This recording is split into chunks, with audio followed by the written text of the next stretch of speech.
Well, ladies and gentlemen, here we are. We are live. And this is a little different. We got an offer from this young man on the screen right here that wanted to make a donation to do the whole show with me tonight. We've never done that before. We've set it up to where you could make like $35 donations and beyond for like 20 or 30 minutes. We've had a few of those over this period of time, but this is the first time we've done it on Kenny the King Live. I've had a guest or two on here of the celebrity status, but this is where we invite the fans to come in and do the show, kind of promote some of the things they want to promote as well. We can't do it for the whole show, but you can get your plugs in at the end of the show or maybe a little bit during if the opportunity presents itself. But the first $125 donation to be a guest on this show is held by the honor of, now I always call you Michael Leary, but do you go by Mike or Michael? No, Michael's fine. Michael's fine. All right. I typed Mike in. It was just so it wasn't longer. Yeah, well, I'm typed on Facebook as Kenneth W. Bolin, and there's not 5 people on the planet Earth that call me. And I couldn't listen. So I type you in Kenneth W. Did you finally Bolin. find me? No, we're gonna have to figure that out, Kenny, because all these fake accounts are coming up. Yeah, there's a lot of fake ones out there. And do I type in Kenneth with the W? It's just type in Kenneth W. Bolin. And then you'll find, let's see, now, don't anybody be trolling my guest tonight. I haven't seen it happen yet, but don't anybody be trolling. I don't like when people fuck. Well, it can't bother me. I'm not even anybody. So it's but don't stop these people. I mean, the trolls are the trolls, man. I mean, so don't be fucking with my guest. He paid good money to be here tonight for a good cause, and I appreciate it. So we have 125 in the house already. I'm going to be real pissed if we don't raise a couple $100 tonight. And that's including his. If we can raise another $75 to $100, that'll be $225 for the night. We got more families needing rice and tarps. Mattresses are the third option. I'd much rather them have a roof over their head and some rice and beans or whatever the hell we need to get them. And no, it's not Joe Pesci, but I have to admit, I was trying to think of what his voice sounded like. He does have a little bit of a Joe Pesci look and sound. Where are you from, Mike? I'm up here in I'm up here in Cleveland, Ohio. I was raised in Cleveland. Yeah. I'll tell you a true story, Kenny. You know Jerry Lawler was born in Cleveland. Yeah, dude, he's a big Browns fan. That's why. Oh, absolutely, diehard Browns. I never understood that why he was. So he was actually from here. Yeah, he was born in Cleveland. Okay, that I never knew. I just knew he was a Browns guy. He's told people on Memphis television that he was born and raised in Memphis, and that is not true. But I'll tell you an inside secret. I've never met anybody in the last 20 years. Anybody new I physically have met has said I sounded like Joe Pesci. Like anybody new. So in the last 20 years, no one's told you that. No, I'm saying everybody I meet. Everybody. Every new person I meet. Well, that's the sheriff. That's the sheriff. That's the sheriff that called you Joe Pesci, and he and I are both old, so we've seen all the old Joe Pesci stuff and Goodfellas and all that. And of course, that cartoon that had the bird that played Joe Pesci's role. I think the bird's name was Pesci or something like that. I can't remember. It was one of those newer Looney Tune shows. And Mango Jennifer's in the house tonight. She is taking her test in Manila to be able to take a much, much better job in Saudi Arabia. She's very close to finishing her classes. She had to take a medical test the other day. I don't know if she's got her results back yet or not. But it's going to triple her income from what she makes right now. So we're very proud of her. Up early in the morning for her. It's 8:09 a.m. Hell, I got an update from her at 3 a.m. because the dogs were barking where she was at, and she was checking to see if we were doing a show tonight and all that stuff. Coca-Cola Cowboy says he hit my PayPal, so there we go. We're on our way. We got your 125 in the house there. Joe Pesci, you ought to just type up Joe Pesci up there so everybody knows who you are. Well, listen, we were talking about your meat opportunity, and I said I had you beat. Save that story. We're going to get to it. We're going to get to it. It has to do with Joe Pesci, basically. Okay, all right. Joseph Stahl just donated $10, so we're at 135 now, on our way to 200. I should have just told everybody you were Joe Pesci. Hell, they might not have known any damn different. I would have thought you would think I was lying. Yeah, he does sound like Pesci from Goodfellas, but Pesci, even in Home Alone, I mean, the voice doesn't change that much for Joe Pesci. And what's that show? where he plays an attorney and he's got to deal with Herman Munster as the judge. My cousin Vinny, and my middle name's My Vincent. cousin Vinny, absolutely. Yeah, the voice doesn't change much. Yeah. So the first PayPal donation of the night from Coca-Cola Cowboy. Thank you very much. We appreciate that. And I don't even hear it, Kenny. I honestly don't hear it when people say you don't hear it. Okay. Well, I definitely do, and No. I knew it. Well, look at Rory in the house. Now, I hadn't seen Rory in here in a while. I thought she was on strike. Hello, Rory. I thought maybe I had offended Canadians in some way. So so yeah, I got his name up here because he donated on PayPal. But thank you very much. That's greatly appreciated. Any donations you make, man, I don't care. Shit, we had $50 donations in here the other day. Michael Ryder with back-to-back. Look at this shit. Back-to-back $4.99 donate. Now, I've never seen this on this show ever. I've never seen. I don't know why he didn't just do $9.99, but and he didn't ask anything. He didn't offer anything. And Michael Ryder is one of my biggest donors. He basically took the place of Chris Schmidt. But I think Chris Schmidt's kind of out of work right now. He's kind of waiting for some supplemental unemployment to come in and some tax checks and relief checks and all that shit. Oh my God, look at this shit. You're gonna have to teach me how to get that. He just did a third one, back to back to back, $5. That's never been done. That's never been done in the history of the show for somebody to make 3 straight donations before anybody else could make one. So that's 10, 20, 25 plus yours. So we're at 150. We're at 150 for the night, counting. We're on our way to a brand new crown. Huh? We're on our way to a $200 crown. Yeah. Well, the goal's 200, but yeah, he's got. Let me make sure I got them all in there. Yeah, that's it. Yeah, so he's done 3 straight $4.99 donations. John O'Brien, I think John, if I remember correctly, John is from Texas. God, you poor Texans. We're going to build a wall around you guys. Fuck Mexico.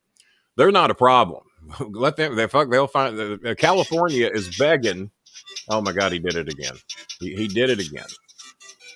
Oh shit, my phone. Turn fucking Mario off. What are you doing over there? What the hell? Amateur move. Yeah, that was an amateur move. Got Mario going on. It's my first day.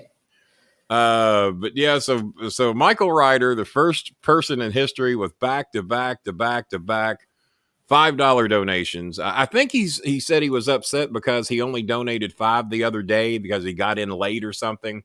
So I guess he's making it up for tonight. But he's one of my biggest donors, and I really appreciate that. Thank you much.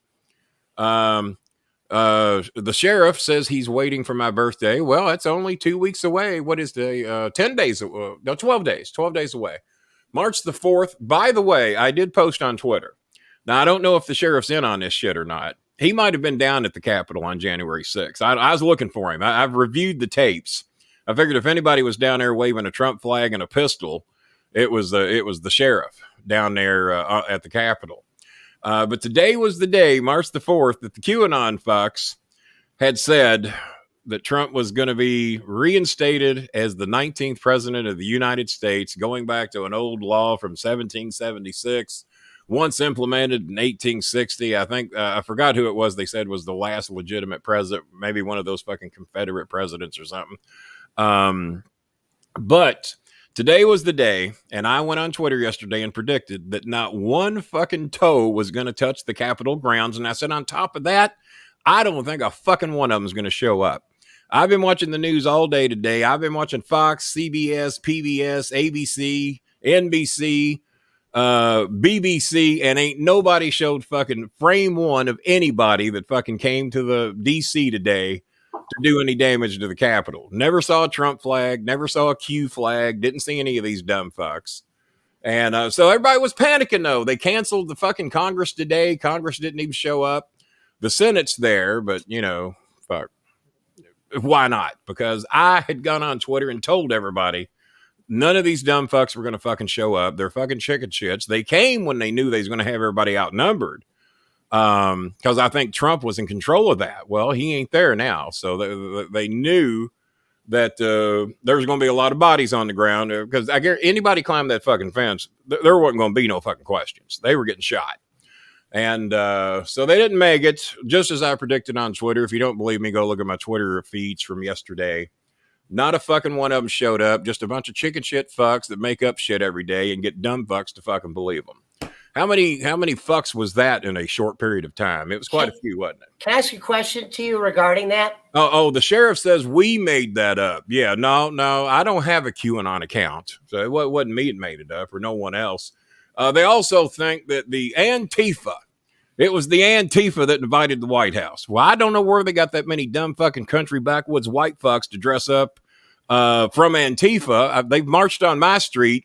Didn't look like anybody I saw in my street. And I guarantee you, if Antifa had showed up, they'd have had some fucking guns. If Antifa had showed up, they'd have got shot because they were black.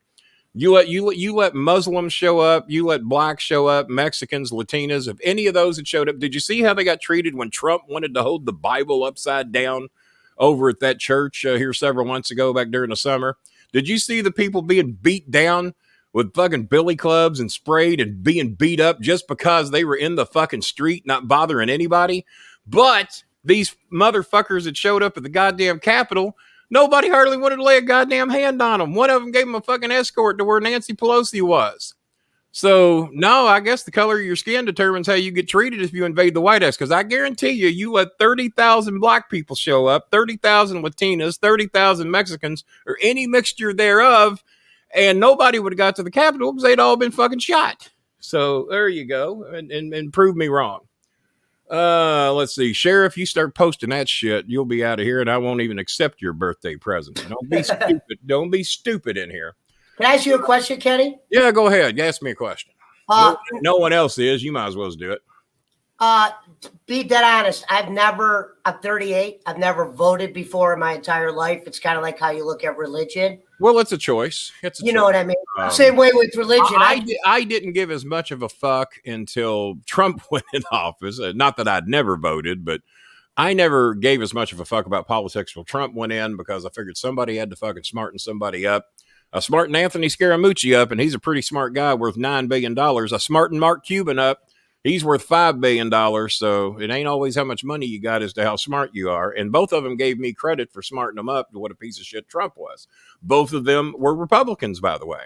And Scaramucci still is, but yeah, I have my views on religion, and hey, whatever gets you through your day. Oh, Antifa is not mostly white. God fucking damn. I've watched them march down my fucking street a dozen times. I've seen them downtown. And though there are whites in there, unlike the Trump cabinet where you can find a black short of the fucking doctor, that dumb fucking doctor that ordered $35,000 worth of furniture for his fucking office. Don't give me that fucking shit.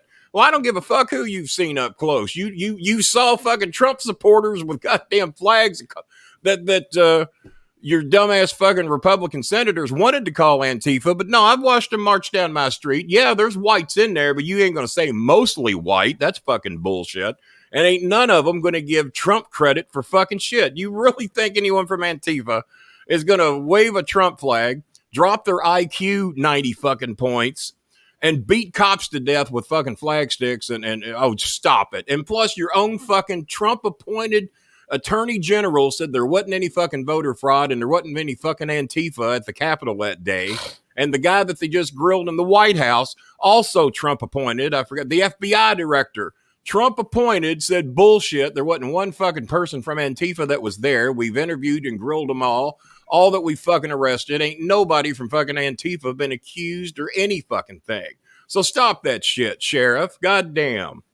Act like a fucking, oh, that's BLM. Okay. All right, he's trying to get out of having to give me a birthday present. What he's doing. He's trying to get me hot. He's trying to get me upset. He's trying to put out all this stupid shit. He's probably going to show up on my porch with a Q shirt on next time he shows up so he can get out of having to give me a birthday present. But it ain't going to work. You're going to have to give me a fucking present anyway, or I'm going to turn the geese on you the way I turned Scaramucci against Trump. Kenny, yeah. The question I had though was had a question before the sheriff got all stupid on me. He put on his fucking tinfoil hat and went stupid on me. But go ahead. Peyton Manning, sheriff? No, I'm sure. Hey, no, my question is: do you think any of those people that rioted? Mountain Timer's in here, by the way. Hello to Mountain Timer. He's always good for a donation. I don't know much about what happened, but the people that rioted the Capitol, do you think any of them were trying to do it for like a publicity, like they thought maybe down the line they would get money? Like somebody might write a book about no, them. I don't think any of them thought they were going to get money. They showed up because Trump told them to. Trump named the date. Trump named the place. Trump basically, and Trump, the Trump campaign paid $50 million to get most of them there. We also just saw on the news today, even Fox is reporting this, is that there were Republican congressmen interacting with people who have been arrested because they pulled their phones. They couldn't obviously pull anyone else's. They pulled the phones of the some 300 people that they've arrested, and there was coordination going through with the Republican congressmen and senators.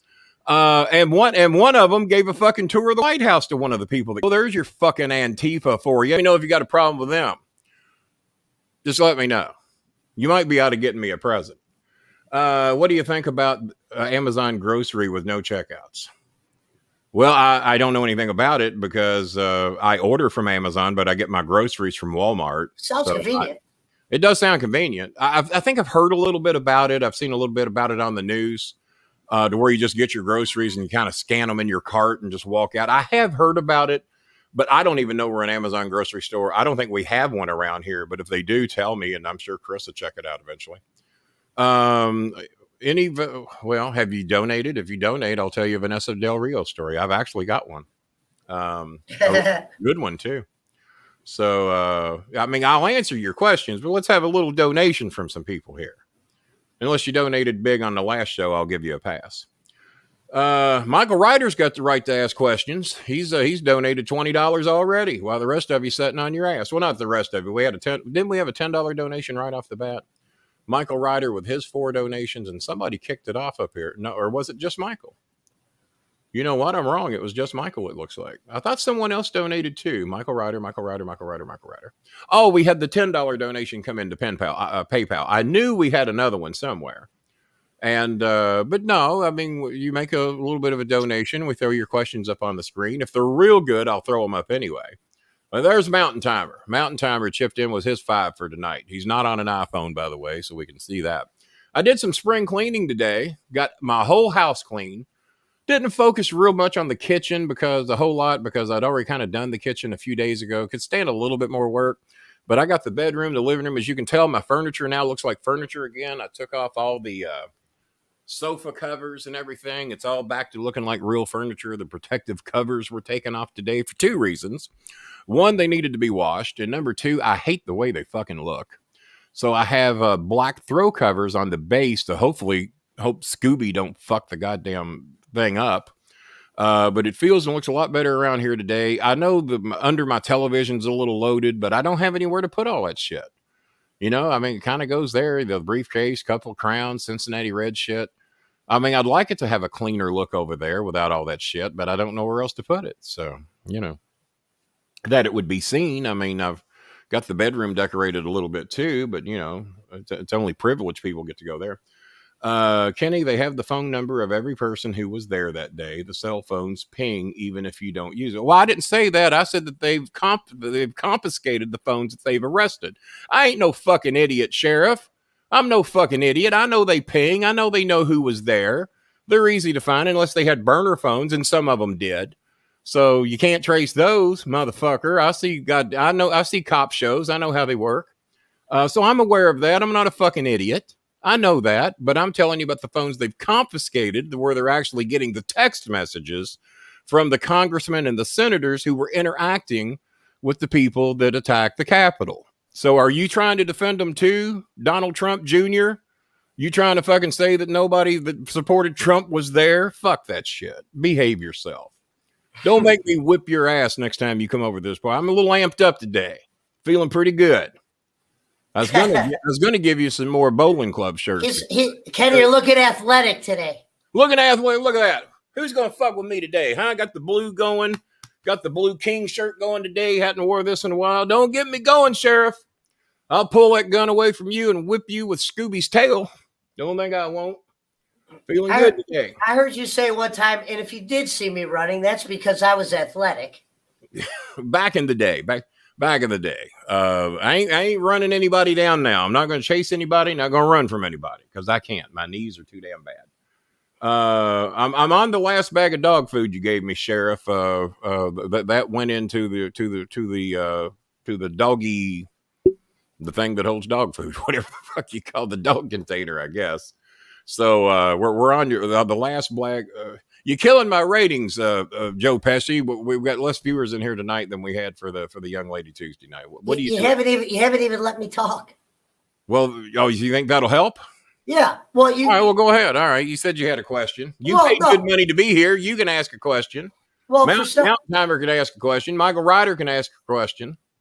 Go ahead. No. Don't let me interrupt you. I don't know why you think I'm stopping you from talking. You can speak anytime you want. Don't let me interrupt you. Okay. Well, just say anything you want. One thing I want to tell you I promise you, I will not interrupt you. Just go right ahead.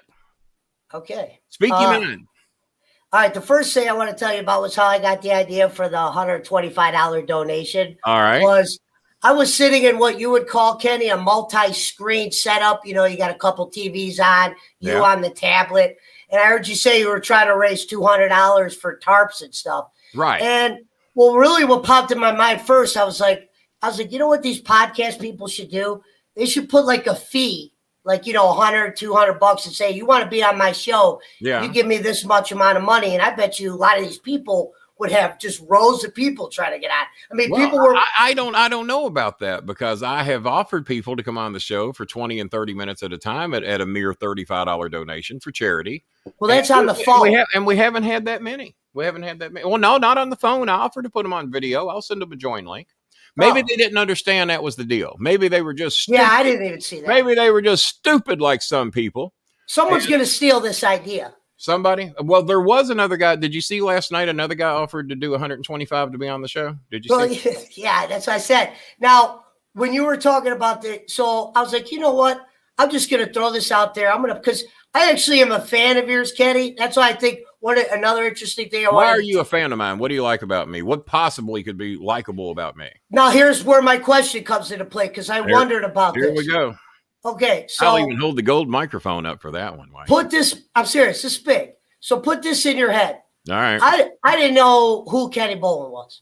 So now, what year was this? When did you not know who I was? I'll be honest. I started listening to wrestling podcasts right before COVID because I was heavy into sports. Sports was shutting down. Yeah. I needed another thing. Another outlet. I can understand. Yeah. So I knew the podcasts were out there, but I really didn't know how to get a hold of them. So I started streaming on YouTube.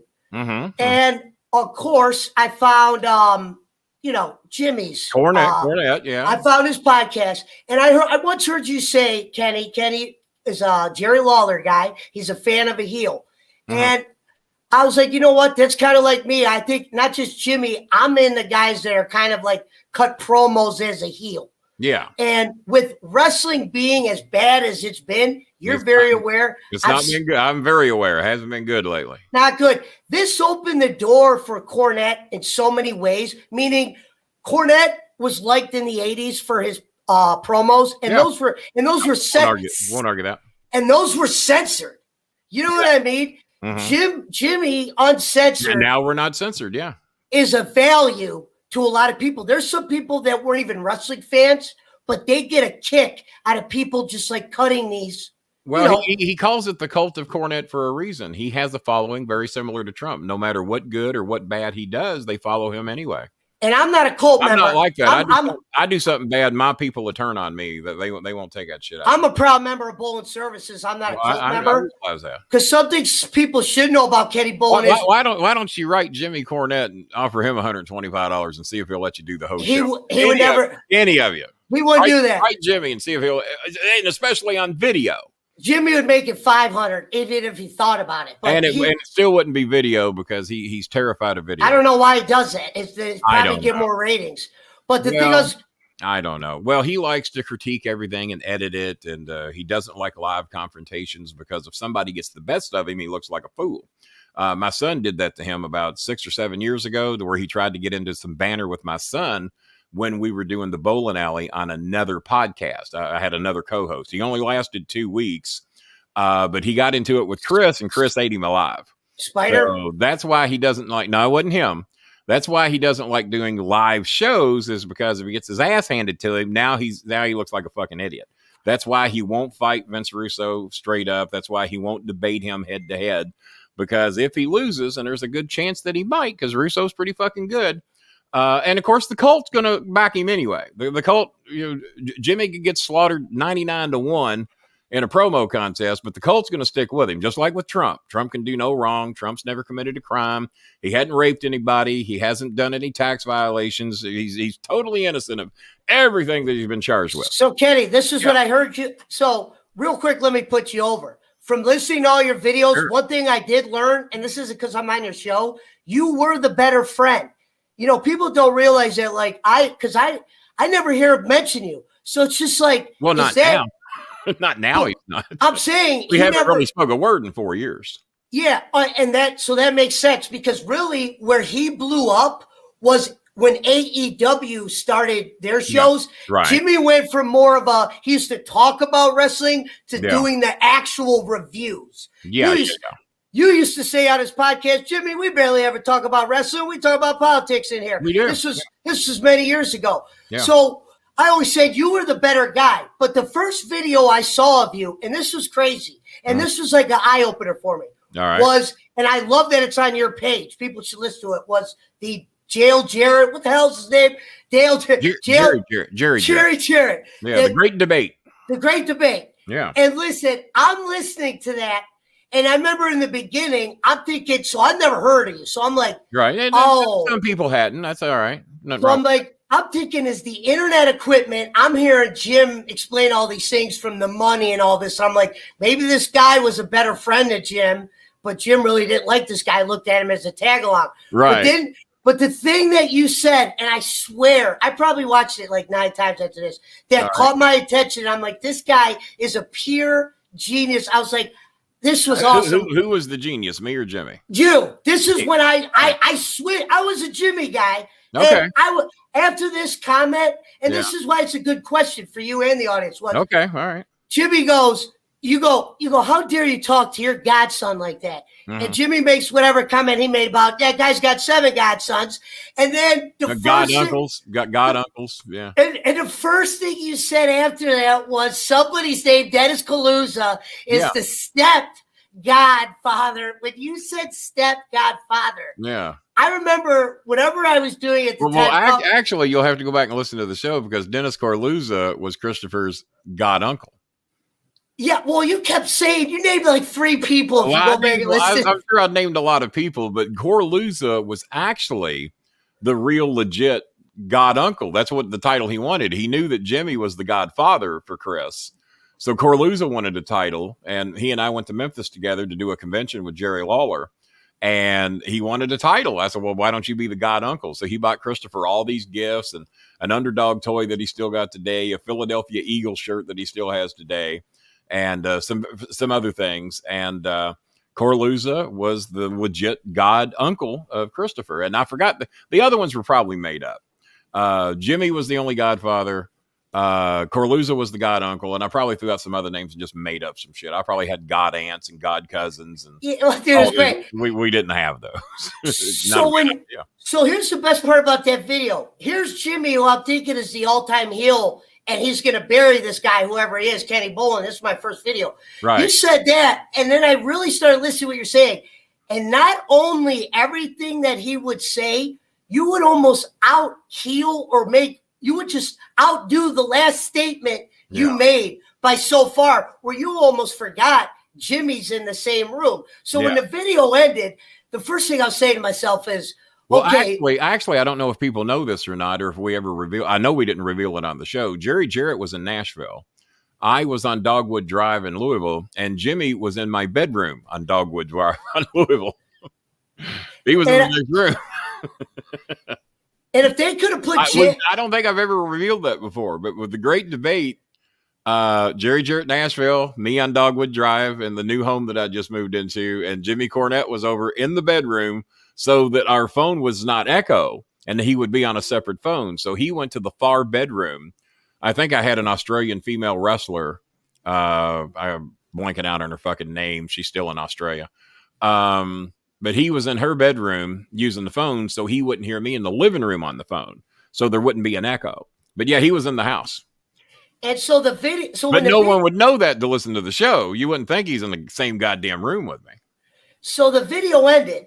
My first thought it wasn't a video; it's audio. Audio. Okay. See, That that's was it. on YouTube, but there was no video. Jimmy refused to do video. I'd give anything if that was on fucking video. So I'm like, why have I never been able to find this guy? Yeah. A video popped up in There's my all kinds of shit of me on there. Yeah. a video popped up. I did podcasting 2 years before Jimmy did. Jimmy used to give me shit about it. Oh, you're just being a mark. You're exposing the business. No, I didn't. I always stayed in character. I never fucking exposed the business. Jimmy exposed it before I did. Yeah. And no, but when that ended, I was saying to myself, so when I typed in your videos, I found out you were on Vanguard. And I'll tell you why I've never been on Vanguard. I've only been on Cornette's YouTube channel because his YouTube channel is the one that blew up. I wasn't on Vanguard long. I was only there for 2 shows. Well, what was weird was they have like... But all of Jimmy's shows are technically Arcadian Vanguard, which was owned by Brian Last. Brian Last begged me to come on his network. I was on there 2 weeks, and he'd already told me I could never have Russo as a guest. I gave him that one out of respect for Cornette. But then he starts telling me that my own kids can't be on the show because they found out some shit about him. They found out where he really lived. They found out places where he really worked and where he didn't work, where he didn't live, that he told people he's living. And they exposed him on the show because he was giving them shit over motivating Russo to take out an EPO on Jimmy when Jimmy threatened to kill him. And so he wanted my kids off the show. I said, well, you know what? He might be able to tell me if I can have Russo on the fucking show or not. But the show's called the fucking Bowling Alley. It ain't called the fucking Brian Last Alley.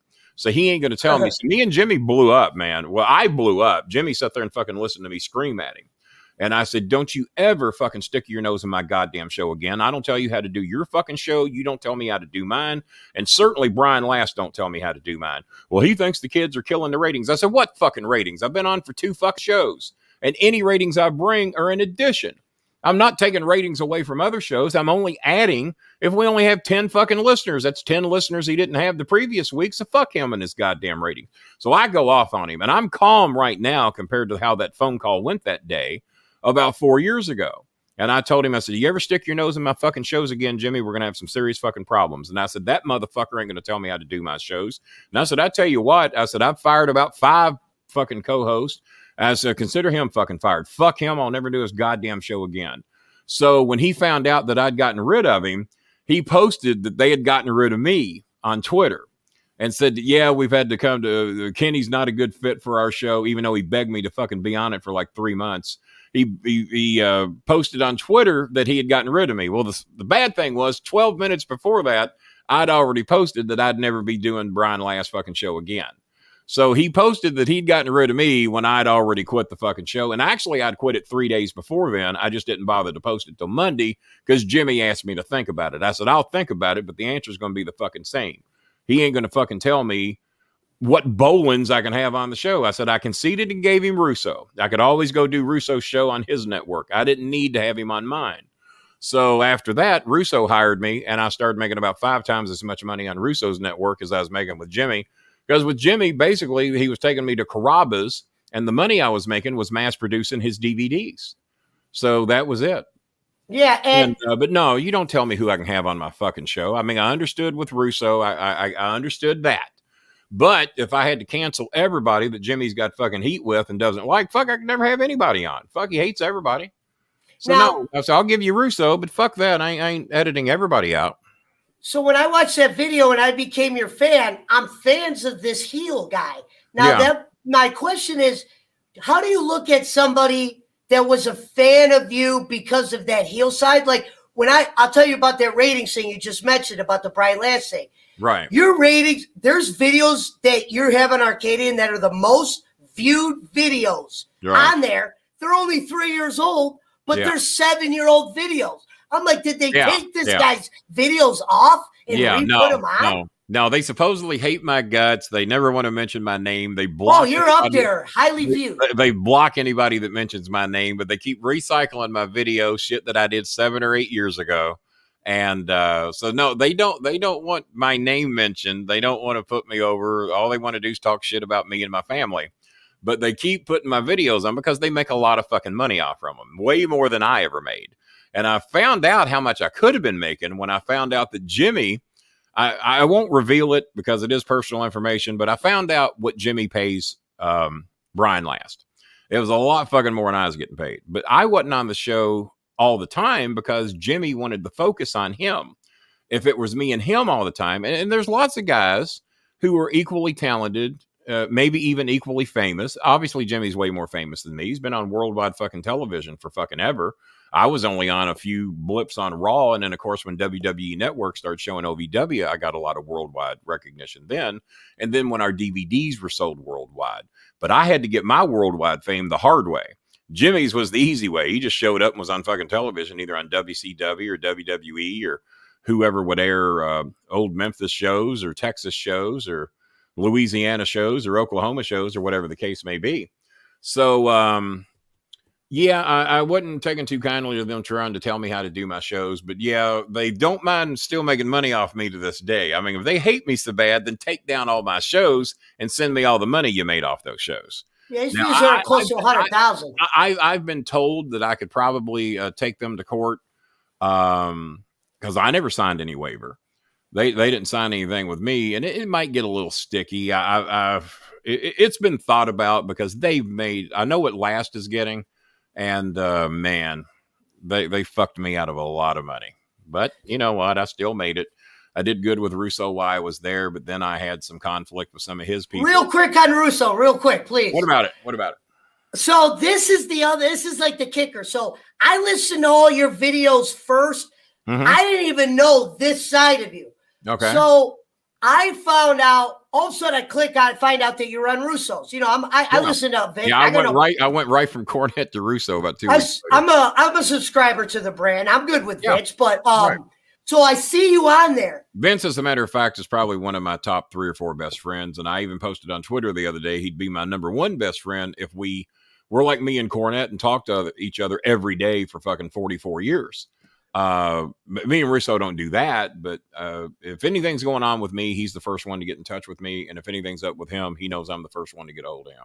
Yeah, I'm watching the first video, and Vince and them's not even on it, and I'm like, who the hell is this? I'm talking about you, Bull, and I'm like, I'm listening to you talk, and I'm like, who is this guy? Like, I'm like in awe, like, who is this guy talking? I'm like trying to I'm like kind of throwing in my head because I listen to all your videos, and it's not that I didn't think anything was a rib. I just thought you were like telling stories of your life, but making them seem more closer together. Yeah. Because you do hear stories of that in the South. Embellishment, yeah. Charging your mom rent, double wide. That was true. That stuff exists. Arguing, you sound like Uncle Rick. That's a true story.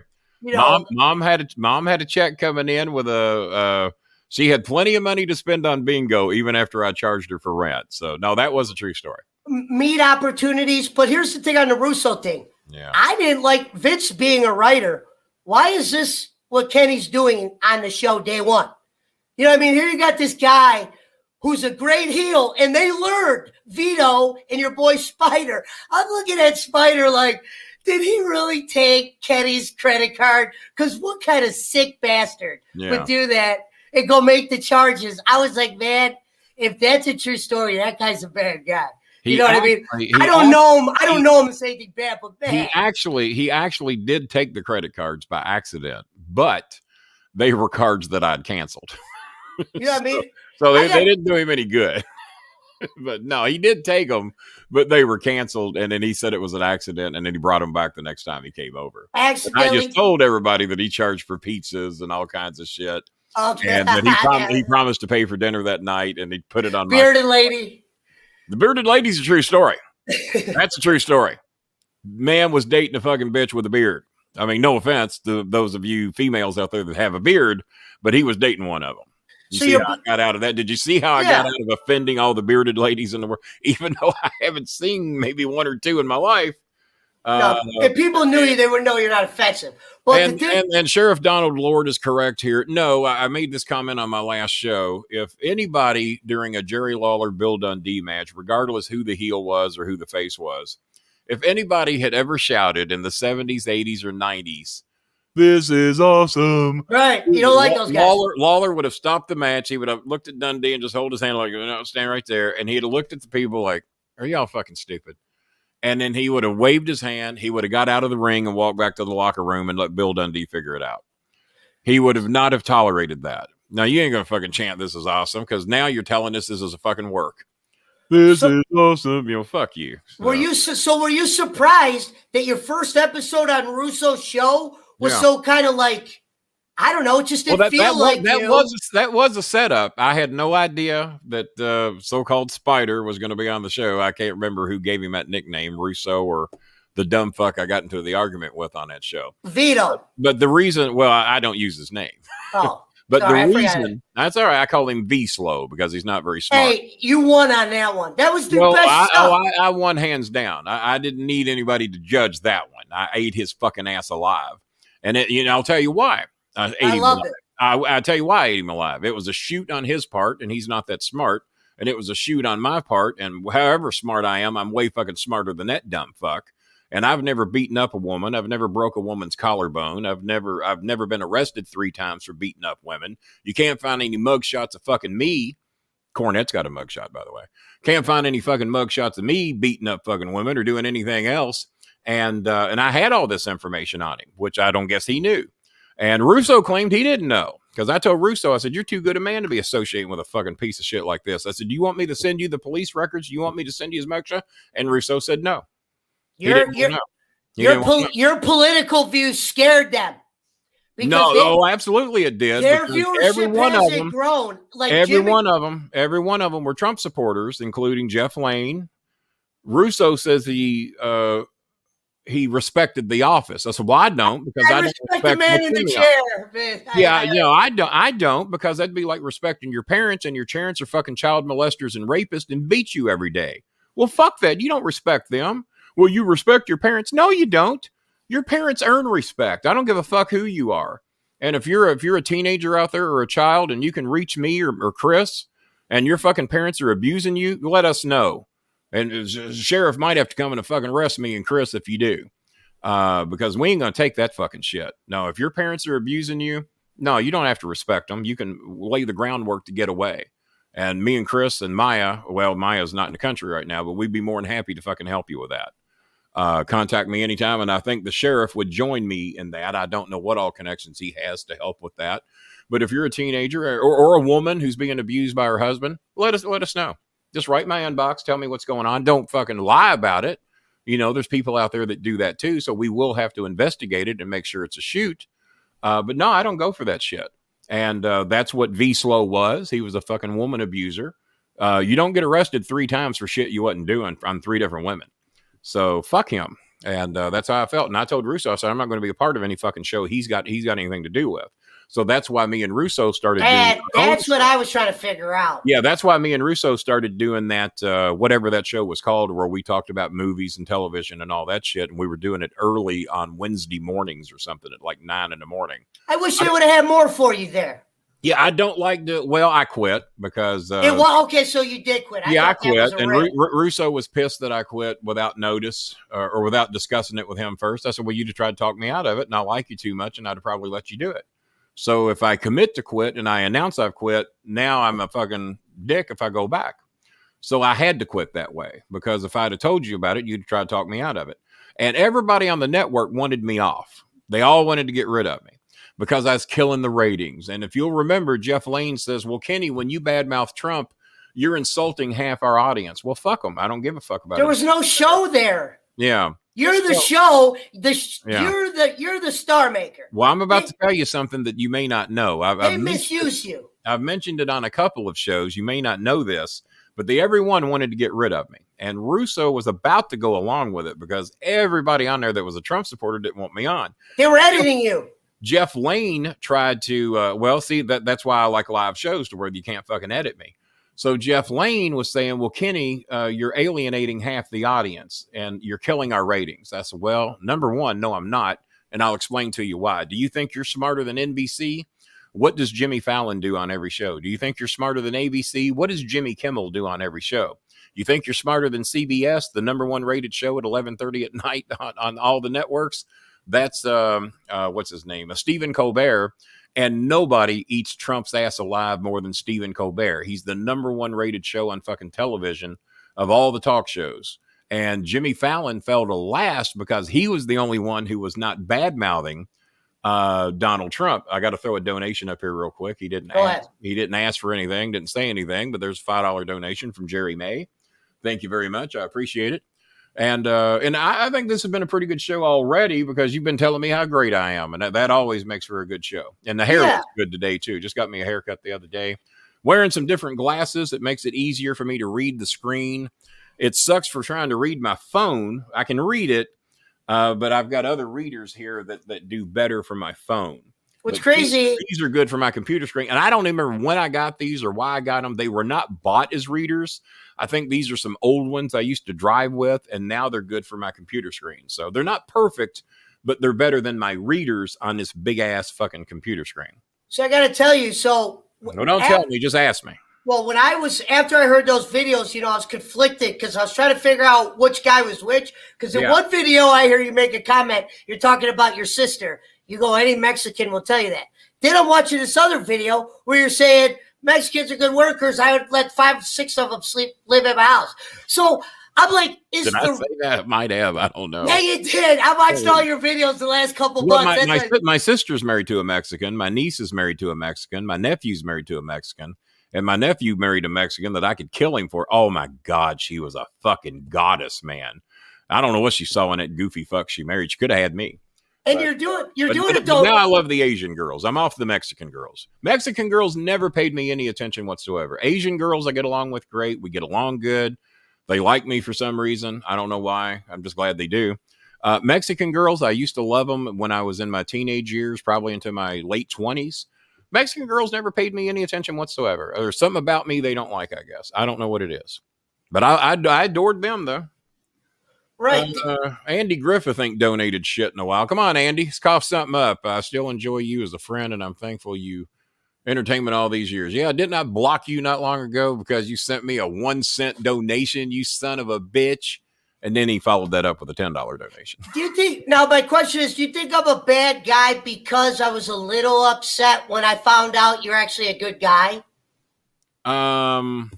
Well, I'm sure that some people see it that way. I watch you now, but in the beginning, I was kind of like, but I can turn into an asshole in a heartbeat. Yeah. I mean, you've seen it on this show before. If you fuck with me, the asshole can come out in a hurry. But in my heart, I've always been a good guy. I mean, I know what it's like to be dirt poor. I know what it's like to have holes in your wall that a fucking cat can walk through, and that we try to figure out how to make the house better. I've woken up with a blanket frozen solid that you could pick it up like a rock. I know what it's like to eat whatever Dad brought home that night, my stepfather. I know what poverty and poor is all about, and I lived that way until I got a job when I was 16, and then actually could put a little money in my pocket and get a few things, and then got a good job at Kroger when I graduated high school. But that's why I love helping people in the Philippines. That's why I love helping the homeless, because number one, they fucking appreciate it. Number two, no, they're not going to pay you back. Never help anybody that you expect to get it back. Never cough up $1 that you, and Christopher actually taught me that. I do expect to get money back from Chris when I give it to him because he has a fucking job. So, he's one of the few people I actually loan money to that I expect to get it back. It doesn't always happen. But anytime something good happens to me, I have to pay it forward. I mean, it's just the way it's always been. When I was selling cookware, door to door back in the 80s, if I went to a house and sold a $2,300 set of cookware, well, I'd make about $500 off that deal. So if I went to the gas station, I saw somebody that was homeless out there. I mean, you got to fucking buy them a hamburger and a Coke or something, or give them $5. And who gives a fuck if they buy a beer with it? If that's what they want, takes their mind off their problems or whatever. But many times I'd give away $5 or $10, $20, on the way home. Fuck, I was blessed. I just, even though I'm not religious and don't use the word blessed very often, but I was fortunate, we could put it that way. And I've always given to people less fortunate than me. And thanks to this show, I now have the power to do way more for people than I've been able to do in a long time. And I make sure my fans and the people in the Philippines know, hey, it ain't just me, guys. I mean, if they don't donate, there's very little that I can do on disability. But anytime I get rental assistance, or if we get electric bill assistance, or we get the surplus check from the government or whatever, I'm the first one to pass it on, man. You got a video on Lawler's podcast that's one of the highest viewed videos on his podcast. Oh, really? Yeah. Oh, yeah. Oh, dude, that was I didn't even know that. one of the greatest things. Oh, dude, that was one of my favorite videos. Lawler goes, Kenny, why don't you tell him how you know me? And the greatest part about that was meeting him in a back alley. you shot straight with the back alley. So Yeah, that's a if true you're story. listening, It's a true story. back alley of Louisville Gardens. So Lawler trying to be a good I wish guy. you wouldn't tell it that way. Yeah. It don't sound right when you tell it that way. Yeah. Tell him what the back alley is. Yeah, I met you at a back alley in the Louisville Gardens. And I met him when I was 14 years old in the back alley at the Louisville Gardens because that's where the wrestlers went in at. So the lady that took me says, do you want to meet some of the wrestlers? I'd never been before. Lola Johnston was her name. I'm still friends with her and well, not so much her, but her son. Her son watches a lot of the shows. And so she takes me to the back alley. And we're standing there, and here comes Jerry Lawler and Sam Bass. And probably 3 or 4 times before he ever spoke to me. And Sam Bass actually spoke to me first. So that would have had to have been before 76 because Sam Bass got killed in a car wreck in 76 while I was in Florida. I remember crying when I read about it because he was always so nice to me. But he was a great heel manager. So he spoke to me first, and then eventually Lawler did. And Jimmy Hart, before Jimmy Hart was a manager, actually introduced me to Lawler after the shows at the Louisville Gardens because he says, Jerry, you got to meet this guy. He's the only fan you've got. Fans throw shit at him all night long. He sits over there in the first row. Oh, Jimmy Hart. Jimmy Hart show. I thought it was Jimmy Hart that introduced you guys. No? It was Jimmy Hart. That's what I said. Oh, yeah, sorry. no, Jimmy Hart was not a manager yet. Okay. He was just Lawler's buddy that would ride up from Memphis to him to do the Louisville Garden shows. And then Hart stopped me at intermission one night. He said, hey, come here, buddy. He says, God damn. He says, you're a big Jerry Lawler fan, right? I said, yeah. He said, you're about the only one in here. And there'd be 5,000 people at the Louisville Gardens every week. And I said, yeah. He said, how'd you like to meet Jerry? I said, well, how do you know Jerry? He says, I'm one of his best friends. I went to college with him. I said, you can introduce me to Jerry? He said, yeah. He said, let me take you back after the show. He said, he's got to meet his only fan. So I said, sure, yeah, I'd love to. So after the show was over, I said, Lola, can you wait for me a minute? I said, Jimmy Hart's going to, the guy named Jimmy Hart, and I didn't know who Jimmy Hart was. I said, this guy named Jimmy Hart's going to introduce me. And she says, Jimmy Hart from the Gentrys? I said, you know what? I didn't even think about that. I said, I bet that is Jimmy Hart from the Gentrys because it did look a little bit like him. Had the song, I think, Hang On Sloopy or something like that. And so I met Jimmy after the show. He took me backstage, introduced me to Lawler, and Lawler says, you're an idiot. He says, why would you subject yourself to that? Why don't you can cheer for me, but why do it publicly? Man, they're going to kill you. I said, well, they want to, but they haven't done it yet. And I said, no, I'm going to root for you every week. You're the reason I come. And then eventually I met Jimmy Cornette, and then Cornette was the photographer, and Jimmy's mother sold merchandise at the table. She sold Jimmy's pictures at the table. So they had 2 open seats. So me and one of my friends could always take their seats every Tuesday at the Gardens. And I gave the seat to my little girlfriend. Her name was Lisa Mudd. There's that dog. You told me he was going to bark eventually. Pablo. I got a dog. He's good. He's a big dog. I saw him earlier. I called him a watchdog. Yeah, I bet he is. I ain't going to fuck with him. He's a big dog. Hey, two lines that stuck out that I loved from that was, you go, Jerry. So that's one of Lawler's top viewed shows. Go on there. I'm not even trying to put you over. I remember them trying to say that show was going to get no ratings at all. You know, a lot of people don't listen to that podcast because it's Jerry being not bad guy Jerry. No, he's not bad guy Jerry at all. No. So I'm thinking it. So I'm watching a video. I love when you go, Jerry, I looked at you and I called you Jerry. Because you weren't exactly the king yet. No, and that's a true story. He wasn't the king yet. He was Jerry Lawler. His actual fans had to have been thrown off because they were playing in his office. You were just some running guy. I don't want to say Clay Conrad. You were talking about Conrad Thompson, but I found out. No. As a matter of fact, when I had Conrad Thompson on, I called him Clay Conrad. And I had to he did not know who Clay Conrad was. And I figured that Conrad Thompson, being a wrestling historian, would know who Clay Conrad was. Even though Clay wasn't in Memphis long, he was there. He's a part of history. And so Lawler was dying when I did his podcast. And I said, well, Clay Conrad here gave me the phone number. He said, his name's not Clay Conrad. Well, I knew his name wasn't fucking Clay Conrad, but I thought it was funny. And he says, it was funny. Clay Conrad's an obscure announcer that nobody knows who is. And this guy's not Clay Conrad. I said, this man told me his name was Clay Conrad and that he had connections with you. And you wanted me to be your first guest on the podcast. And who knows you better than I do? And that's why I'm here today, because you wanted me to be. He says, Kenny, that's not true. I said, it is true. And you know it. Don't be ashamed. Don't lie to the people. They know you wanted me to be the first guest because I'm the only one that has the right to be here today. Hey, another great line is it? You lied to Jimmy, and you lied to the people, Jimmy. I love that. You did do that. And you made a comment on your last 2 shows. You made this comment, and this comment threw me off. I heard you say. Well, I'm going to cover this comment go here. Go ahead. He was dead because he's not used to being the guest. Conrad, and he even told me this after the show. He said that was uncomfortable for me. I didn't like it. Because I am normally the interviewer. And that's why I gave him a couple of questions to interview me, because they don't have guests. So the only way I'm going to get interviewed by Conrad Thompson is to have him do it on my show. So, Kenny, you opened up with, I see you got belts. What's your favorite belt? I was just surprised that was the What's the most you paid for one of those belts? He didn't want to give the amount, did he? No. See, I know the amount on most of them because Cornette told me. So I know the amount, but I didn't want to reveal it if he didn't want to. Hopefully he would buy the expensive ones. I wouldn't want them cheap. I would brag about it, honestly. Yeah, no, he spent some good money on it. I won't say how much because I know how much every one of those belts cost. Because Cornette told me. But Jimmy thought he was going to make bank off the belt he took down to him, but Jimmy had a fake, and they knew it. And there's the Guardian of Chaos. He's managed about 20 fucking WWE stars, I think. I never did get your list, though. Like I said, Guardian, if you send me some links, send me some names of people you may, I'll be happy to check it out. I'll check out your work and see what you did. Be happy to do it. So go ahead. Go ahead, Ken. Just checking out a few questions here. On your last 2 shows, you made a comment. It was regarding Jimmy. You said, I'm upset. I'm not happy about who he became. And in the outside looking in from a guy who doesn't know him like you, it looks like he just became himself in a much more, like I said, uncensored version. And he kind of took some shit out on you, who you're his real friend.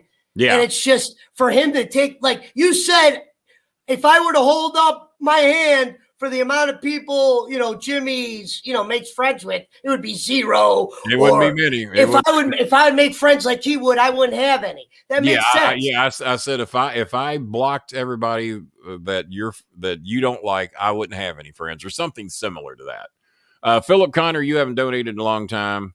I answer all your emails. You need to fucking make a donation. So I shame them if they don't donate. You know that, don't you? You shouldn't be surprised, Kenny. All he did was become a bigger version of himself. And I think his wife, we always talk about making out with, I think she probably played a part of it. Like, you can't go back talking to that guy because of the Russo and blah, blah, blah. You never know. I don't know how much she had to play in it. I will tell you this. When I took out the I didn't take it out. I had Russo do it. When Russo took out the EPO on Jimmy, Stacy drove over to this house without. That killed you too. Well, it did. I didn't want Jimmy to kill Russo because Russo's a dear friend, and I know Jimmy can't do prison time, and who knows if he's going to go off. You know how he is. He's there's some mental issues there. Nobody should get that fucking angry at so many stupid fucking things that he gets angry about. And even though I'm very upset and hurt that he would want me dead and want to kill his godson, or have him killed or whatever he's going to do, but. The sad thing is that it still hurts me what I've seen him turn into. But he's always had, and I thought some of it was a work. The reason it's called the cult of Cornette, because those people will stick with him no matter what he does. They're just, I've always said that Jimmy's more like Trump than he will ever know or ever admit. Not very charitable, not very sociable, doesn't have very many what you call real friends unless they tell him what he wants to hear. Because if you tell Jimmy what he doesn't want to hear, and I was the only one that could get by with that.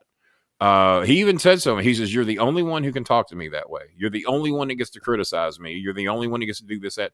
And he was right. I was the only one to get by with it, but I did it out of loving him and wanting to, like, man, you're fucking up, man. Don't do that. Don't say that. Don't be that way. Don't do this. Be more charitable. Help more people. Didn't always work, but no. On this same subject, I'll tell you what killed you on the brand. So there's this show that I didn't get. They had you come on, and they were making it look like you were getting bullied by Jimmy. And they're like, we want him to stop bullying Kenny. I'm like, how is Jimmy bullying Kenny? Kenny's bully me. Kenny goes, if I were to hold up the fingers of the guy that Jimmy beat up, it'd be 0. Yeah, So, now that's accurate. That's accurate. So why would you? If I hold up how many fingers of people Jimmy's beating up, so you shouldn't be they scared. ain't nary a finger fucking going up. So you shouldn't be scared. They killed their own ratings, making you look like you weren't the biggest heel in the room. We didn't finish that story. The story is that everybody on the network wanted me gone because I'm bad mouthing Trump on every show. I'm bad mouthing B Slow. Jeff. If you did be slow, that would have been ratings up. I'm telling you. I did call him that on the show. Russo even said, "Oh man, you're calling him be slow, man." I said, "Yeah, it's accurate." So no, I did call him that on the show. Russo even repeated it.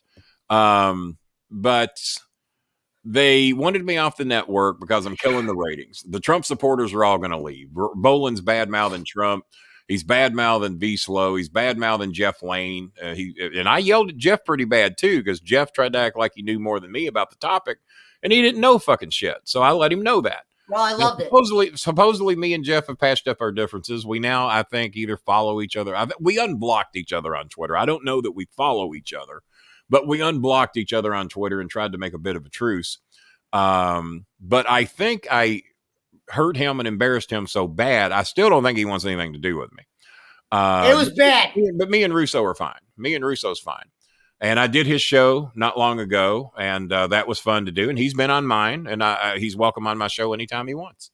But when they were getting ready to get rid of me, Russo says, "Well, Kenny, I guess, bro, you're not going anywhere." I said, "Really?" I said, "I thought everybody wanted me gone and that I had to go." Bro, they kept saying you were killing the ratings. Do you realize? And our ratings are pretty good, bro. Do you realize since you've joined the network 6 weeks ago, our ratings are up 27%, Boland. That's dramatic, bro. You know, and all that. And 27% on anybody's show is a huge fucking jump. You're the only difference in the show, bro. You're the only one we've added. And since you've come on, our ratings are up 27%. That's big money, bro. The video of you destroying Spider, that video is one of their most viewed videos. Oh, is it? Dude, go on there and check. It's facts. Because really they took off the Marks videos. That's the show I like. Yeah. He had to take those off YouTube. So I listen to those on the brand. Oh, why did he have to take off the Marks video? This is what happened. They were tired. They take clips. So people were, trolls were like, oh, this guy's using clips. So he got copyright infringement. Oh. And they were put, man. Russo came on. Like, who cares? It's promoting whatever you're putting. He does it. And Russo claims he called Meltzer and talked to them. Not called, but they messaged and he said they said it wasn't them, but it's somebody. So he said to be safe. This is where I kind of bumped heads with Vince because I had to go on the brand. Right. I only listened to the Marks videos and Bin Laden's review. And both of those, I love Bin Laden. Or I don't know if I said it right. Bin, now you've been not Bin. Ben Hameen. Yeah. Ben Hameen. Ben Hameen's one of my best friends. Love Ben Hameen. Diehard Trump supporter, conspiracy theorist. I hate some of the shit that he believes and buys into, but I love him too much to give a shit. I love Ben Hameen. He entertains the shit out of me. And see, he can talk all that shit in character, and I can rebuke it or agree with it, and we'll still have a great time. But politically, he and I are on opposite ends of the spectrum, but we both love each other. I mean, he respects me. I respect him. I probably put him over way more than most people do because I think he's a hell of a talent. I really do. Conrad Thompson mentioned this. I thought this was kind of interesting, and I wondered your perspective on it. All right, before you do that, let me check. Go ahead. Let me check a couple of comments here. I'm sure Chaos will be donating here pretty soon. Was commissioner for the NAWA, which I don't know what is, taking over Bruno Sammartino. Just tidbits, Kenny. Just an independent contractor who was. I don't know anything about that. I really don't. I know Bruno Sammartino was God in the New York, New Jersey market. Was one of the longest reigning world champions of all time. I was not the biggest fan. Didn't like that style of wrestling. But I don't know much about that. Unlike some people in the business, I try not to comment too much on shit that I don't know anything about. And he follows that up. Appreciate your thoughts. I'm never was, has been. There you go. Hey, if you manage 20 people that were involved with the WWE, that still ain't too bad. 20 champions or whatever the claim was. Philip, I'm still waiting on your donation, man. I saw somebody else up here that ain't donated in a while. Oh, there he is. Nicest. That ought to be a $20 donation right there, you little douchebag. Say something like that about me. How dare you? David, where's your donations been? What's up? You think I do free? Andy Griffith, I know how much money you make. Where's your donation? Kenny, you wouldn't do this for free? I would come on. Well, apparently I would. Apparently I would. I worked for Cornet for free for fucking long enough. Apparently I would. And so let's put Donnie. This Donnie knows how it works. Donnie donated $10. Conrad Thompson made a comment. I hear he mentioned me on the following show. Do you know what he said? But I didn't hear that because I don't listen to him live. I heard he talked about me on the other show and was talking to Bruce Pritchard about being on my show. In a good way? Oh, I listen to Pritchard. I don't listen to the live. I always catch him later. I know you donated Mountain Timer. I saw your donation. I don't know that it was enough. I think you're about $80 behind, something like that. No, you're fine. Did he say something good though? Yeah, I hear he said something good. Hey, I had a good time doing bowling show the other day or whatever. And I love Bruce. Bruce is he's like you in a way where you guys talk and you can just kind of zone into what they're saying, even if they're talking about nothing. Yeah. But anyway, this is what Conrad said, and I didn't even realize this. So if you took JR, did you see what I did there when you can't say something nice about somebody, just don't say anything? It's like when my mother used to say, it's bad luck to be superstitious. Well, if I say something mean, just pretend it was a rib or something. No, that's fine. No, I don't really have any problem with Pritchard, but Pritchard on a show once claimed that he slapped Rico to get him in promo mode. And I said, wait a minute, there's no fucking way that happened. So I called Rico and I said, did Bruce Pritchard ever slap you? I said, the day of the Billy and Chuck wedding. He says, well, I'll tell you why we know that never happened. And I said, why is that? He says, well, if Bruce Pritchard is still alive and there was no chalk line drawn out of his body that night at SmackDown, then no, that never happened. He says, do you think anybody from The Undertaker on down was going to fucking slap me and get by with it? Because Rico's a legit badass. And Rico's already said if Undertaker tried to fuck with him, Undertaker would have to fucking kill me. And I don't know that Taker would have won. Rico knows some shit that a lot of people don't know. And I'd never fuck with Rico. I mean, there's a lot of people I won't back down from still to this day. But if Rico tells me he's going to whip my ass, I'm going to have to figure out a negotiation and just figure out how to get out of it. Because Rico knows some shit, just like Chris. Chris knows shit that a lot of people don't know and won't go to. And, Kenny just says it because it's his son. If my son was a pussy, I'd be the first. Look at him. There he is. Kenny, please check out the chat. I named some talent that I was fortunate enough to work with. Is it listed in here? Send it to me in my inbox. That'll be easier for me to review it because a lot of times once I'm done here, I don't get to see too many of these comments. So just send it to me in my inbox. And if you got any links to anything you want me to see, I'll be happy to check it out. So, Kenny, this is what Conrad said.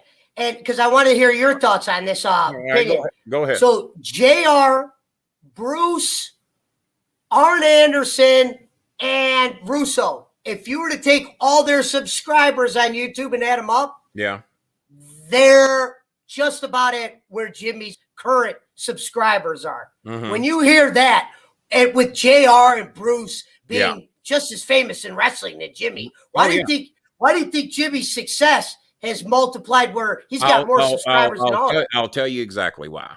What is the one thing that people love when they drive down the highway? What is the one thing that gets every fucking body's attention? Prostitute? Well, I don't see too many prostitutes. I'm just kidding. I don't know where you're driving at. But what's the one thing that can happen on the highway that gets every single fucking person's attention? Accidents. Or so-called train wrecks. And Jimmy, every week, is a train wreck waiting to happen. What racist thing is he going to say? What homophobic thing is he going to say? Who in wrestling is he going to back? He watches that. He does it clever. Yeah. Because he knows he'll take him down. He knows what he's doing. I listen to all of his stuff, and they say he puts on a show. He's been the same guy. He's just more. It's just more. It's just more. He's He's watching the shows. He wasn't watching them years ago. Yeah, he's more. Yeah, and but he used to claim he doesn't. Does he say that he watches the shows? Yeah, now? Because here's the thing that he does. He's doing more. He's doing more than I'm doing. No, his Apparently show. I hate it worse than he does because I can't watch him. When he started with Brian Last, I still need to watch Bobby Lashley's match. I will watch that. I haven't seen it yet, but I'm very proud that he does a play-by-play for AEW and NXT. Here's what's funny. Wait a minute, Jimmy. Meaning he does play-by-play for AEW. When I'm saying by play-by-play, like when he comes on to do the review. Right. So he's reviewing the shows.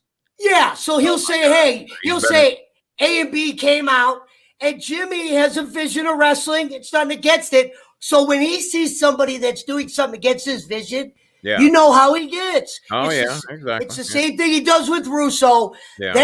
That's his selling point. And that's actually a draw. Yeah. You know, where everyone's normal, and this guy's just kind of, you know, he's like being angry with all the people that are angry with how wrestling's been. I listen to him, and there's wrestlers I like that he doesn't, but he gives you a reason why he doesn't like them and what he would do. And if you listen to it, he makes more points than doesn't. And that's why you can't cancel him. You know, I know he says sexist comments. I can cancel him. I did it for you. Yeah. Well, exactly. But I didn't even listen to the shows when we were friends because it was the same fucking show every week. He's mad at Russo. He's mad at... they were boring her then. He would just talk about stuff that happened, success stories. Yeah. No, it's... the product got bad. It opened the door for him. But he hates everything. And in Jimmy's mind, if Jimmy didn't have anything to do with the product's always been bad.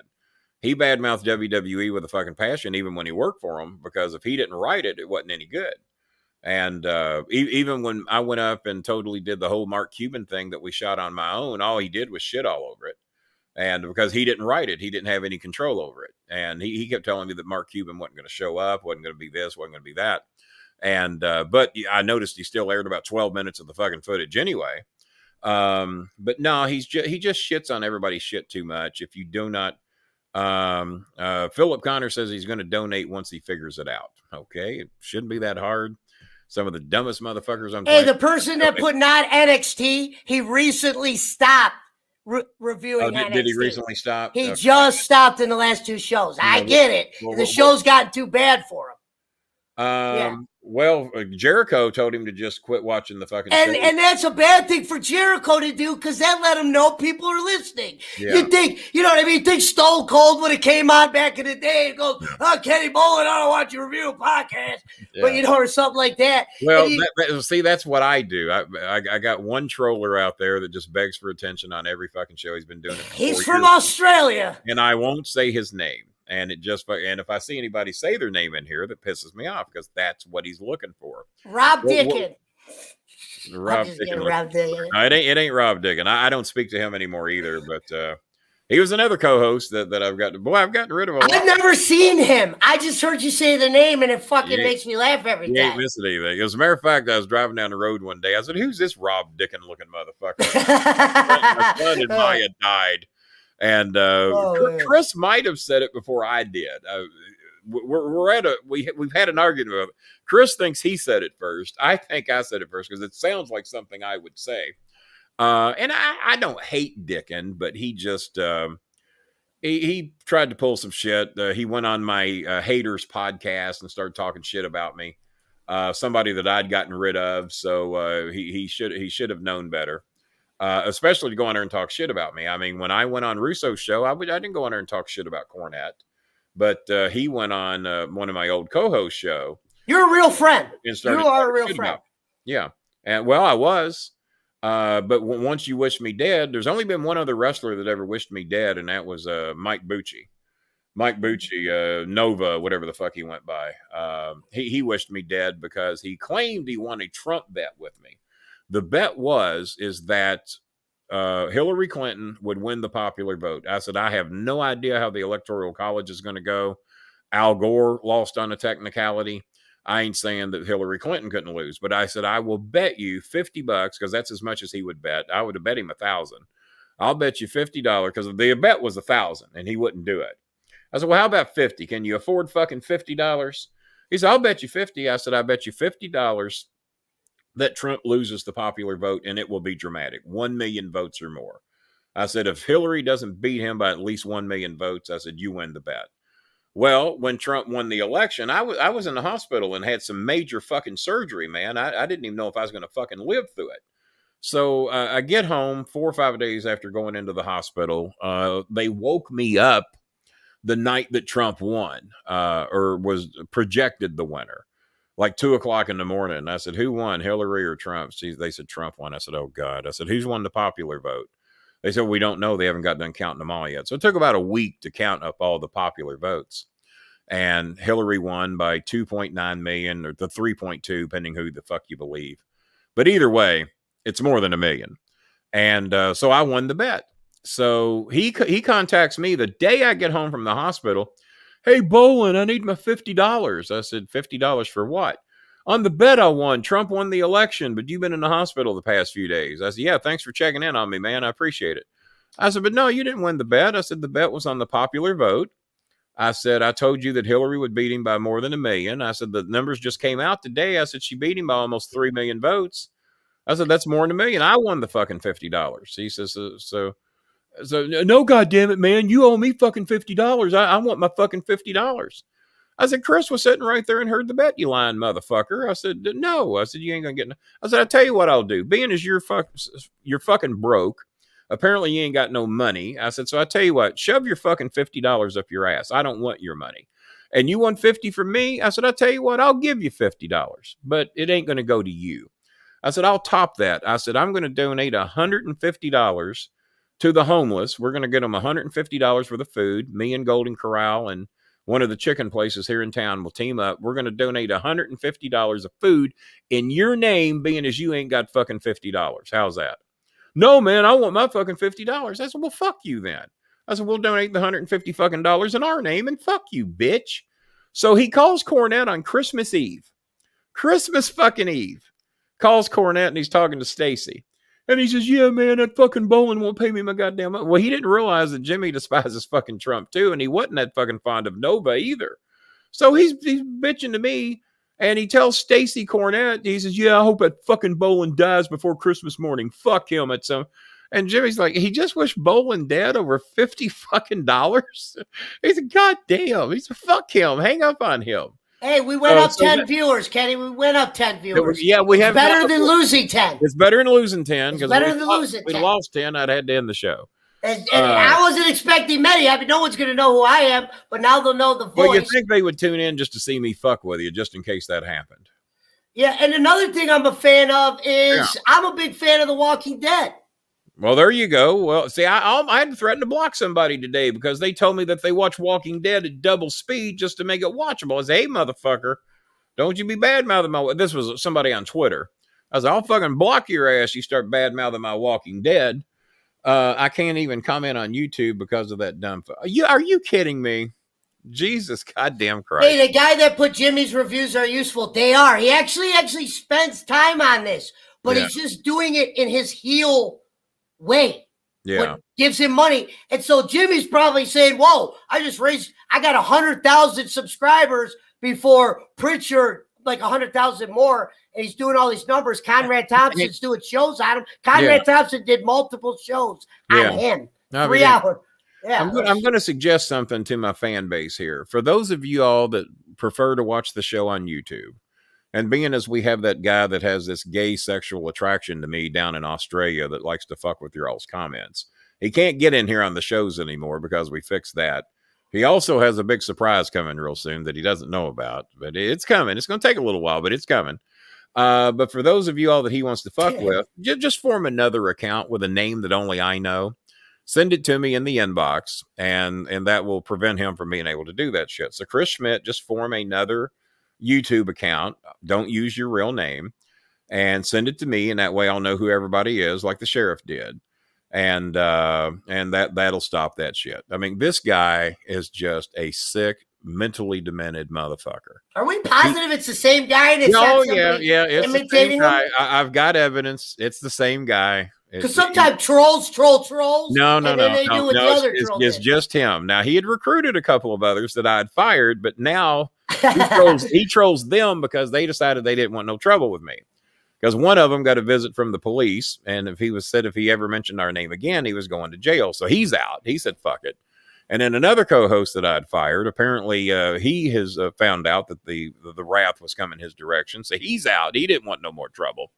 So now he stalks them, and because they won't team up with him anymore. He's lost his friends, and he actually wrote one of them and said, "Will you please unblock me, man? I don't have any friends. Will you please unblock me? You were one of the only friends." Well, if you weren't such a stupid, mentally disturbed fuck, maybe you'd have some goddamn friends. That's crazy. Like I said, we don't mention his name. Fuck him. We won't mention his name, but he's got some surprises coming, and his life's about to change. We'll just put it that way. His life's about to change. So if any of you are getting your comments fucked with, just form another account, write me and tell me what it is, and that'll prevent dumb fuck from doing that. Now, these co-hosts that you have, what is their actual job? Well, which ones do you mean? Well, like, for instance, I haven't seen many of yours, but I saw you with Spider a couple times where he's like, how I am. And then Spider was working for one of the phone companies. So I'm not allowed to say which one, but there ain't many. So yeah, he was working for one of the phone companies. The other co-host from England, he was working at like a what do you call it? Where you go buy alcohol? A liquor store. Yeah, he was working for a liquor store. And the guy in New York that was a co-host for 2 weeks, blanking out on his name. He was only with me 2 weeks. I don't know what he does. I think he lives off his wife. No, I'm saying, what's their job for you? Like, as a co-host, what do they have to prepare? I'm confused what they had to do. Did they have to do anything? Just show up and do a little. I didn't know if they worked for you. Got stuff. Twitter videos. Well, it ain't really like they worked for me. They just got the pleasure to be on the show. Oh, that's cool. No, I didn't know how that worked. Draw attention to their shit that they like to do. I don't have none of that. I never mentioned that phone company. I never said shit, but that's not a bad guess, I guess. It's not a good. I don't know if JJ's in here tonight. He might be busy. Somebody mentioned JJ Arwood. I don't like what they did with Rick Grimes. I thought they blew that. Especially when they announced when he was going to be off the show. Yeah, they fucked that up. You got to be surprising. That's what makes the show good. When Jerry Lawler's going to lose his hair or lose a loser leave town match, you can't already know he's going to Florida. Right. You can't expose that. That was the dumbest fucking thing. They did the same thing with Michonne. They did that because their ratings were down, and they thought that would boost it up. But then that killed the surprise of the show. It's a possibility, but it kills the fucking. But even when their ratings are down, they're still up. They're still kicking ass. They're still kicking their. Yeah, I heard somebody complain. Well, they're only getting like 2 million views a week now. Well, who else is getting that? Yeah, shit, fucking Raw would kill for that right now. So basketball's way down. I wonder if maybe not having crowds has got something to do with that. It does. You would think not having anything to watch that basketball would be up. But then again, watching them without a crowd, I mean, I watched 2 spring training games. I watched the Reds and Angels, and I watched the Reds and Dodgers, and they got a few people in the stand, so that helps, even having a few. But I tell you what, it did not affect with me was NFL football, with the crowd's sound being pumped. A little bit for me. I didn't mind it so bad. I didn't like it as I did not dislike it as much as I thought I would. You remember when Vampiro said he likes that rock star feeling? When he comes out, the fans going nuts. Oh, I would like that. Play the game like that. Yeah. But watching it on television with hearing the crowd noise in the background and all that. Aaron Rodgers at Lambeau with no fans. That was, okay. Well, here we go. Here we go. Chris Schmidt just reminded me that don't forget Michael said he has a story that beats the meat opportunity. We haven't told that story yet, right? Well, I found out when he talked about it from a profit standpoint, yours made more money, but I'll still tell it. I'll tell you, it was a good scam. It might be a better deal, better story, but it'd be hard to beat what this, if I actually did the meat opportunity. I mean, if I really did it. Now, what I'm about to tell you, I don't made the money that I've told everybody I made. I mean, it would be hard to beat. Now, what my scam is I don't even know if it was illegal, but I'll let you know. I know the law. No, I don't think it's like it's too. Yours is better. Mine, Chris claims was theft by deception. Well, I claim, well, I just kept buying that meat over and over again until I found some that I liked, and I never found any I liked. And that's when Jimmy said, yeah, you were just a part of a meat opportunity. That's what it was. well, up here in the north, they call those welfare crimes. So I thought that's when you did the meat story. I'm like, that shit exists everywhere. Shorts tonight, by the way. How you like that? That's nice. And tonight's shoe went with the I can't get my leg up that fucking high. Went with my neon yellows tonight and the matching blue socks. I look like I'm ready to wrestle tonight. You should do every show when you were combing your hair in the beginning. You should start it with you combing. Just let people see you combing real quick. Let me touch the hair up a little bit. It's not quite as perfect as for those that think I wear a wig. And just start every show with you just combing your hair and not saying anything for the first 3 minutes. Yeah, for those that think I wear a wig and dye my hair and all that shit, there's a lot of them out there that think that. So, Kenny, I'm up here in Ohio. I do have ears. Yeah, I do have ears. They're always covered up with headphones. There we go. Touch that up a little bit. Here's the 2 scams. Can you hear me? Yeah, I can hear you. Yeah, I can hear you. I got headphones on. I could hear you without. I could hear you through the headphones without it. Excellent. So here's the 2 little scams. So I'm about 8 hours away from you, Kenny. I used to take trips to Louisville when I was younger to visit my grandmother. Oh, I don't know exactly. Your grandma lives in Louisville? Right by the White Castle. I don't remember where. It was nice housing. You remember a street? No, it's long time ago. In town that I don't know about. Right, but I was just saying that's. You said there was nice houses? It was very nice. What year was you here? I want to say 2000, or excuse me, 2000. 90s, 90 to 2000. I used to go there. I was born in 83. I used to go there from like 85 to 2000. By any chance, would it have been on Bardstown Road and Eastern Parkway? They have ponds and shit down there. I really don't remember, man. No ponds by this one. The White Castle that left here might have left before the 90s. It was there when Chris was a baby because we'd go up there and eat when he was a baby. But I think that White Castle left in the early 90s. So here's the one scam, and I don't even know if it's a scam because look at this shit. Look at this shit. We actually got one of the fans. I'm digging this co-host energy. He's pretty cool. What do you think about that? Well, I'm not surprised. I thought we was going to do 55 minutes, and I was going to kick you out of here and block you and never see you again. But look at this. You're getting some support. Well, yeah, and I told you, I knew Kenny. I talked to you. And by the way, from the Philippines, we have Jennifer Parfin. Jennifer is Ice Cream Jennifer. We had Mango Jennifer in here earlier, taking her test to get a job in Saudi Arabia. Jennifer Parfin gets her job back. She's a school teacher and also does some other work. She's got a corporate job that she hasn't had since the pandemic hit, and she gets her job back, I think, in 3 days now for her. She gets her job back, I think, March the 8th.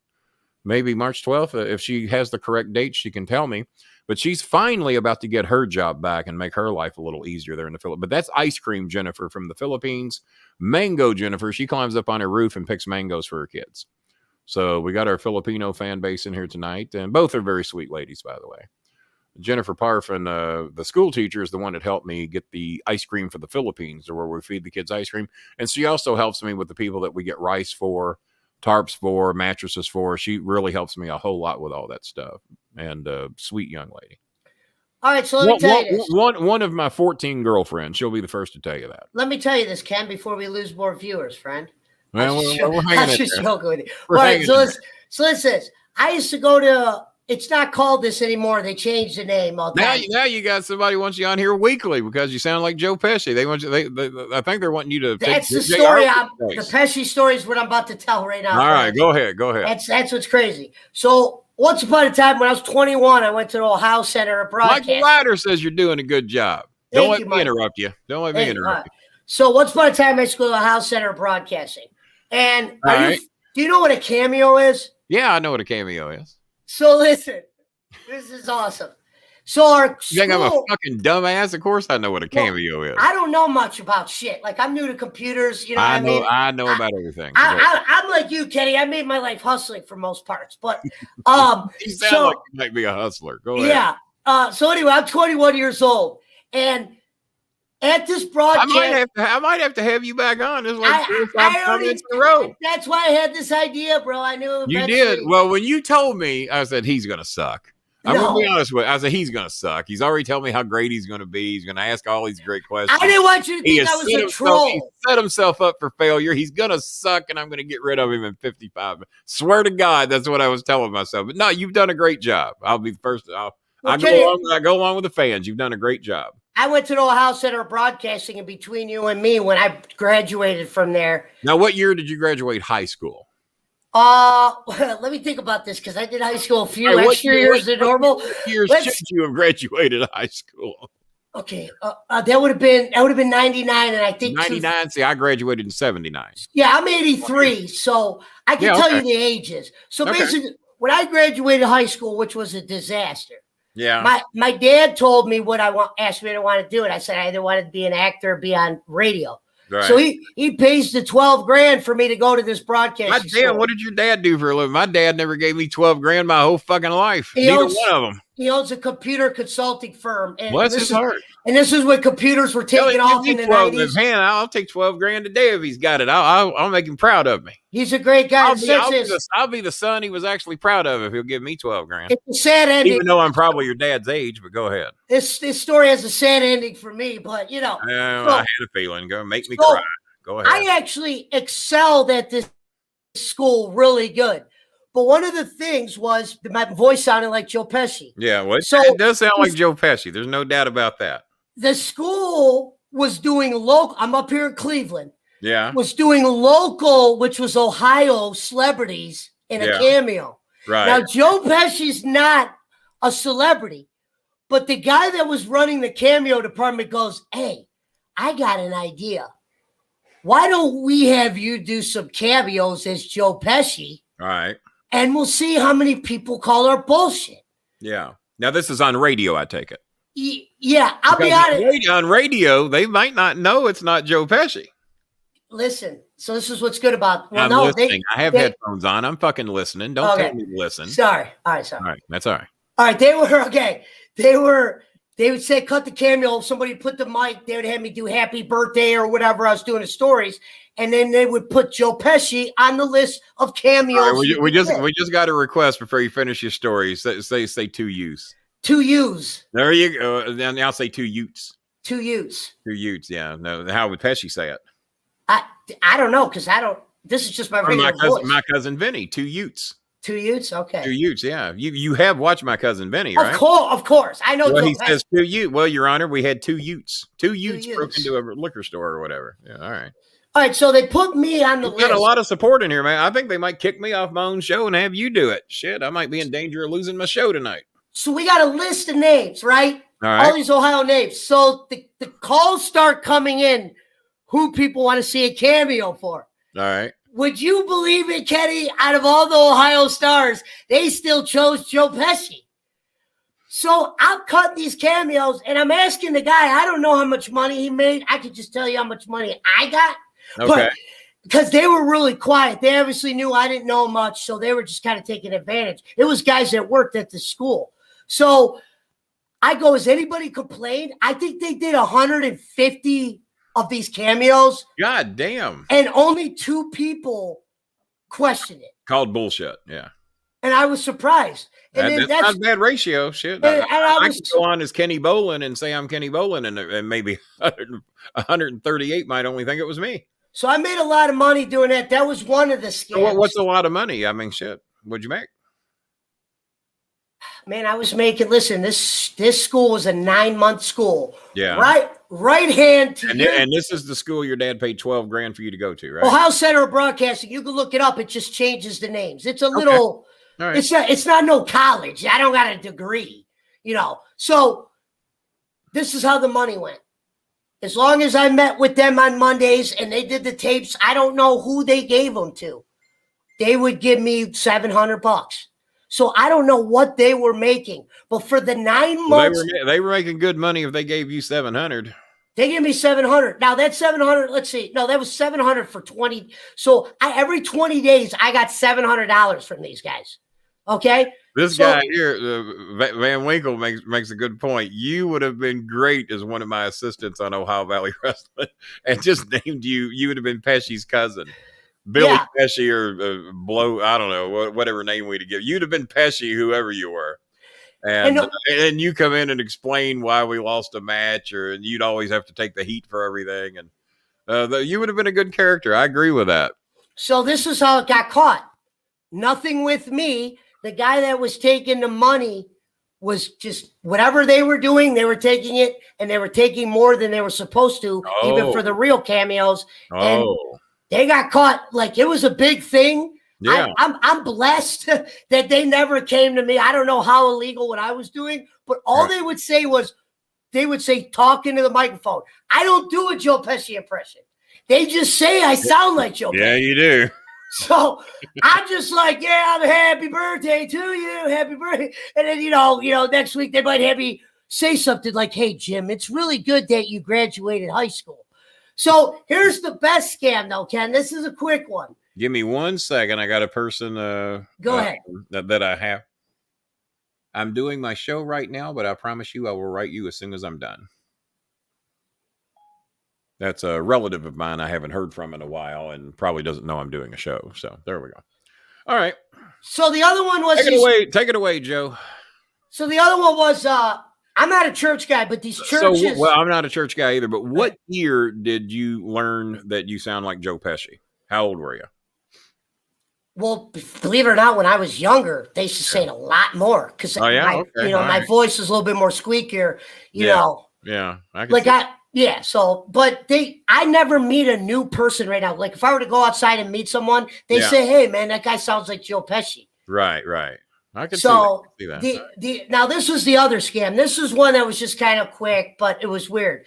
This guy says you'd have had to been the BS hitman. You'd have been the one dropping horse heads in people's beds or beating the people with fucking ball bats or something. How big are you? You strike me. I'm going to guess. I'm picturing you as a shorter guy. Maybe I'm Joe Pesci's height. I'm the same height. I was going to guess you at 5'7". Yeah, I'm about Joe Pesci's height. Okay, well, that's even better. If he's 6'4", it'd kill the whole gimmick. I've done a lot with the Joe Pesci thing. There was times where I was getting $700 on a radio show. He's doing all right. Every 20 days, Kenny. And there was a little bit more involved with the 700 that I really can't get into, but there was just a little bit more than to be just saying happy birthday. But it was corrupted. I did know the happy birthday song was copyrighted, but I didn't know that it went away in 2013. I thought it still was because they were making fucking money off that anytime anybody would sing it on television. Or radio. So I thought it still was. So that's news to me. I did not know that it went away 8 years ago. I didn't know that. So these churches have these. This is before casinos were up here. Now, when you say you're not a church person, wait, for whatever reason, we've lost a few more viewers. I don't know what the deal is. All right, well, fuck them. Shit, watch it. Watch it or not. Anyway, now, church, meaning you call yourself an atheist. I don't even go that far. Well, I do believe in karma. I think you get what you give back. And so Chris says that is a religion in its own. That's his diagnosis of it. What is? I say atheist, agnostic. I don't believe I'm going anywhere once I'm dead. I don't believe there's going to be a bright light. I don't. Well, I never even said anything bad.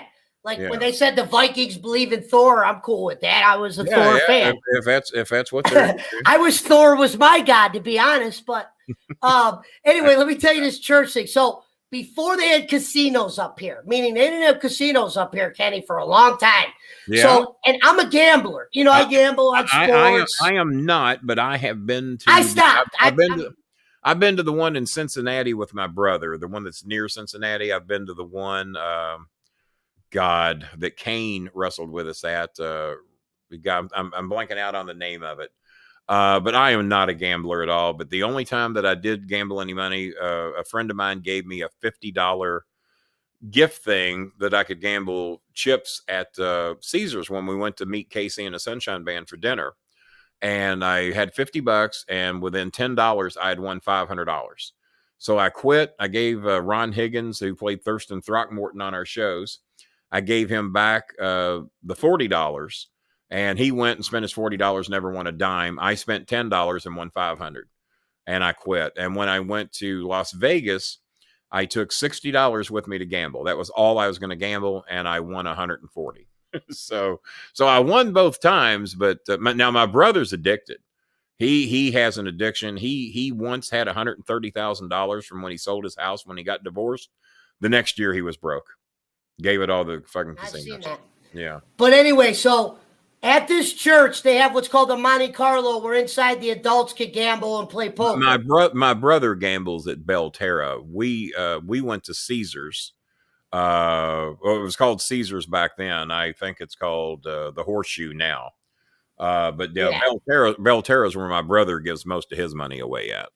So at this Monte Carlo, they had two, because it was like a day at church has where there's a fair, there's kids there, they're on the slide, they're going on rides. So outside of the Monte Carlo, they had this like outside gambling, meaning you don't have to be exactly 21. It's games that the church made, and they have like a certain amount of money you can make on them. You can't just go out and gamble what you want. They got restrictions. Yeah. So long story short, I'm at this game. It's got two giant dice. Okay. And right. It's called Chuck O'Luck. So the game has 3 rules. It says behind the guy, 3 rules. I'll never forget this rule sheet because this guy would always go read the rules, and there's 3 dumbass rules. It's throw both dice at the same time and stand at the line. Now, these are normal dice. It sounds pretty simple. So these dice were like large, and the way they had this box, so I'm shooting for about an hour. So out of pure frustration, I do this throw, and I just throw the dice in the corner. And the dice land funny to where the 6 came up, and I noticed the dice didn't spin. Yeah. So I go, I'm going to try to throw it just like that with the 6 up. Okay. And they go up. So I start throwing these dice in the corner, and I realize I got it down pat to where the one dice will either say 6 or 5. Yeah. Meaning when it moved, it would only move because how big the dice was. It was moving from the 6 or 5. Okay. So the bets on the table were they would say a number and you'd have to bet if it goes over this number, and you could probably bet a certain amount of numbers. Okay. So I'm doing that, and I'm hitting to an all-time level where they stopped the game, had to go get cash. Now, here's the best part of the story. They had to go get cash? Go get cash. Now how much have you made so far? Well, because of the restrictions, Kenny, they never thought anybody would win. These games are almost set up for you to lose. It's like those basketball hoop games when the hoop is a little bit smaller than the ball. Fair games are not fair, Kenny. So listen, this isn't a meat opportunity. This is what I like to call a nice opportunity. You know what I mean? Nice or dice opportunity. It's like when a pitcher could throw a curveball. He just says, like, somebody could throw a good curveball. So I found a loophole because these games outside were made by the church, meaning everybody made a game and you went and gambled at them. So the Chuck Norris guy who's carrying around the registers comes back. My mother was a huge fan of Chuck Norris, and he actually came through the McDonald's in LaGrange on his way to perform at the LaGrange Reformatory or to do a personal appearance or whatever he was doing. And my mother got his autograph, and that just made her fucking life that she got to meet Chuck Norris. So this guy's looking at me.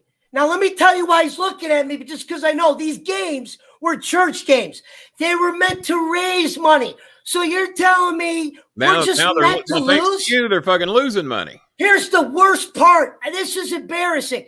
So he had to do another money run. This is how good I'm not breaking no rules. No, let me tell you how I got by the rules, just like me. Abiding by the rules. I found a loophole. Buddy. This guy goes, hey, man, because they were asking other people to shoot at the table. So when somebody else would shoot at the table, I just wouldn't shoot, or they would hand me the dice. Because they saw I had it. People would try to imitate me. So how often, if you throw the dice 10 times, how many times can you get the 5 and the 6? Kenny, this was so long ago, but I'll tell you this. They left, they got cash again. I said, I'm going to take a break. I'm with my buddy. I'm going to take a small break. He's much bigger than me. I used to travel around with bigger guys just because people used to like to mess with me. Yeah. Not a bad idea. We try to come back. The Chuck Norris guy goes, you can't play anymore. So, Kenny, I'm like a small guy. You know what I mean? If there's one thing that bugs me is when somebody tells me I can't do something, that I'm not even doing nothing wrong. Yeah. So this Chuck Norris dude just looking at me and goes, no, you can't play. I literally go to the side. This guy's 9 times my size. Now, did he look like Chuck Norris? Yeah, he looked But like. now you got Chuck Norris and Joe Pesci. I hope you had a ball bat nearby. Well, what my buddy said is he won't touch you. There's cops everywhere. This is a church. No, he ain't gonna do anything. So Chuck I Norris, pull fuck him to him. the side. I'm younger, Kenny. I felt bad that I went this off, but I literally was going off on the guy to where I was calling him out to where a police officer came over. Here's what pissed me off. The officer goes, "What seems to be the problem over here?" Instead of the guy telling the cop the story, this guy has found a loophole, sir, and we don't want to tell him that we realize we made a game that we could lose a lot of money on. Yeah. Instead of saying that, shutting the game down. Right. Because they were making money off other people. They were cleaning house, Kenny. Cleaning up on all the other Cleaning. ones. Shit they were cleaning. He just tells the cop, "Oh, he was cheating." What? Whoa, motherfucker. Whoa. Yeah. I'm looking at the cop. Cop's looking at me. I'm like, the cop like bought it. There wasn't even like the cop bought it. Hey, the cop didn't even ask me my side, Kenny. I don't know if it was because of the flashy clothes I was wearing. I was in public. You know what I mean? You wore Pesci that day then. You got the fancy suit and everything going. Well, I had a hat on. I might have looked a little urban, and it was in a suburban town, and I was younger. Yeah. And the guy said, Racial profiling. That's how Miller is. Sheriff, this is what pisses me off. They racial profiled Pesci here, called him a cheater at a fucking dice game. Because I was wearing hats that like rappers. I was like, I listen to a lot of rap, stuff like that. Yeah, but anyway. You got profiled. Jerseys, So the cop just hears the guy go, "Yeah, he's cheating." Instead of asking my side, he walks me out. Like, "That's the number one rule here. You can't cheat." Sir, can I tell you what happened? No, I don't want to hear Hold your story a second. I'm gonna do this, and then we're gonna finish the story. Everybody that's in here, call your friends. Get your friends, if you got any, 2, 3, 4, 5. Get them in here to watch this fucking show, and tell them to watch this goddamn thing when it's done, and to donate in his name. This is the most entertaining guest I've ever had. I think. If people do this right, we're going to get bigger numbers before it's all over. I tell you a secret, than Anthony Scaramucci gets, and he's doing my birthday show with me. The fans are fucking loving you. I have never seen such fan response for any of my guests, any call-ins. Because your guests are usually boring. I couldn't stand Spider. The one guy had it looked like he was just in a hallway or some shit. I'm like, oh yeah, that guy. He's like $9 cameras and shit. I almost bought a new laptop. I know you did. I told you not to. I told you it wasn't necessary. I told you. Yeah. So I love you in 50 minutes. I really did. So my buddy goes, fans are loving you, man. Fans are loving you. He said before he come on the show, my buddy goes, "Why'd you do this?" And I go, "You know what, man? I'm actually a fan of Kenny. And I've talked to this guy on the phone a couple times, and I just don't think he could say anything that would bother me, and I don't think I would bother him." Yeah. No, so, all right. But yeah, that's really the story, and they walked me out. And I walked you out. So how much money do you think you made that day? It was $3,500. But what the fuck? $3,500 at a church picnic? And that was limited. Well, they had a Monte Carlo there. The idea was to win, and they had these. So you were trying to win the car. No. The Monte Carlo is what they call the gambling facility. Oh, okay. Well, I thought they had the old fucking Monte Carlo there. Picture a big room where there's food and Danish and microphones and wheel spins. It's called the Monte Carlo. Yeah. So you gamble at it. I was waiting to go in there because I play poker. So I said, why don't I play these church games for a couple minutes? And these church games are made just for them to make money, meaning a lot of the games were bullshit. Yeah. I stumbled upon a nice opportunity. The guy got mad. He said I cheated. I'm out. So shouldn't they have some proof, though? Shouldn't they have proof about that? Dude, the thing is with cops sometimes, they just hear one thing, and that's that. They got cameras on them nowadays, Kenny. They didn't have those when I was talking with these guys. No, not back then. The body cam was rather new. I'm pouring sweat because it's reminding me of the anger that this cop did to me. And I'm like, damn, I've been going to these Monte Carlos for years. Calling you a true Goomba. So here's... All right. I want everybody in here. I want 100 people in here. We got 35 right now.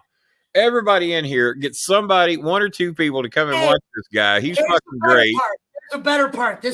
Well, save the better part for a second. Let's get some more people in here. We're gonna figure out a way to have you on the show more. The fans are fucking loving you, man.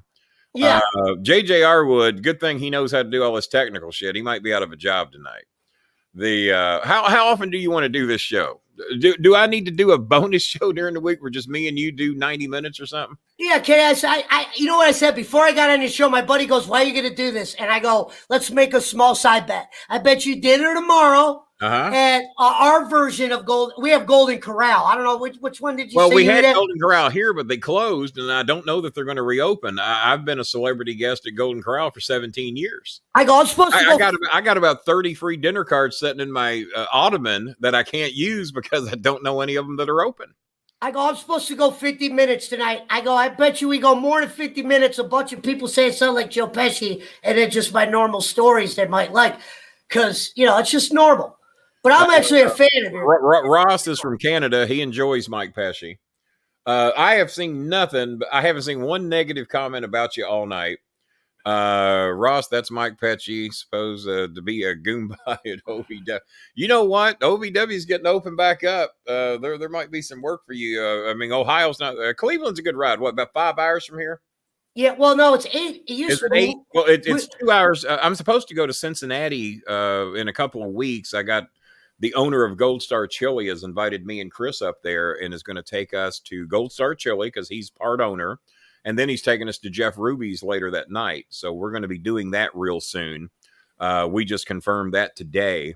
The Gold Star Chili was talking to us about being a sponsor on the show. So he's having us up to Cincinnati. We're going to go to Gold Star Chili because he's a part owner of that.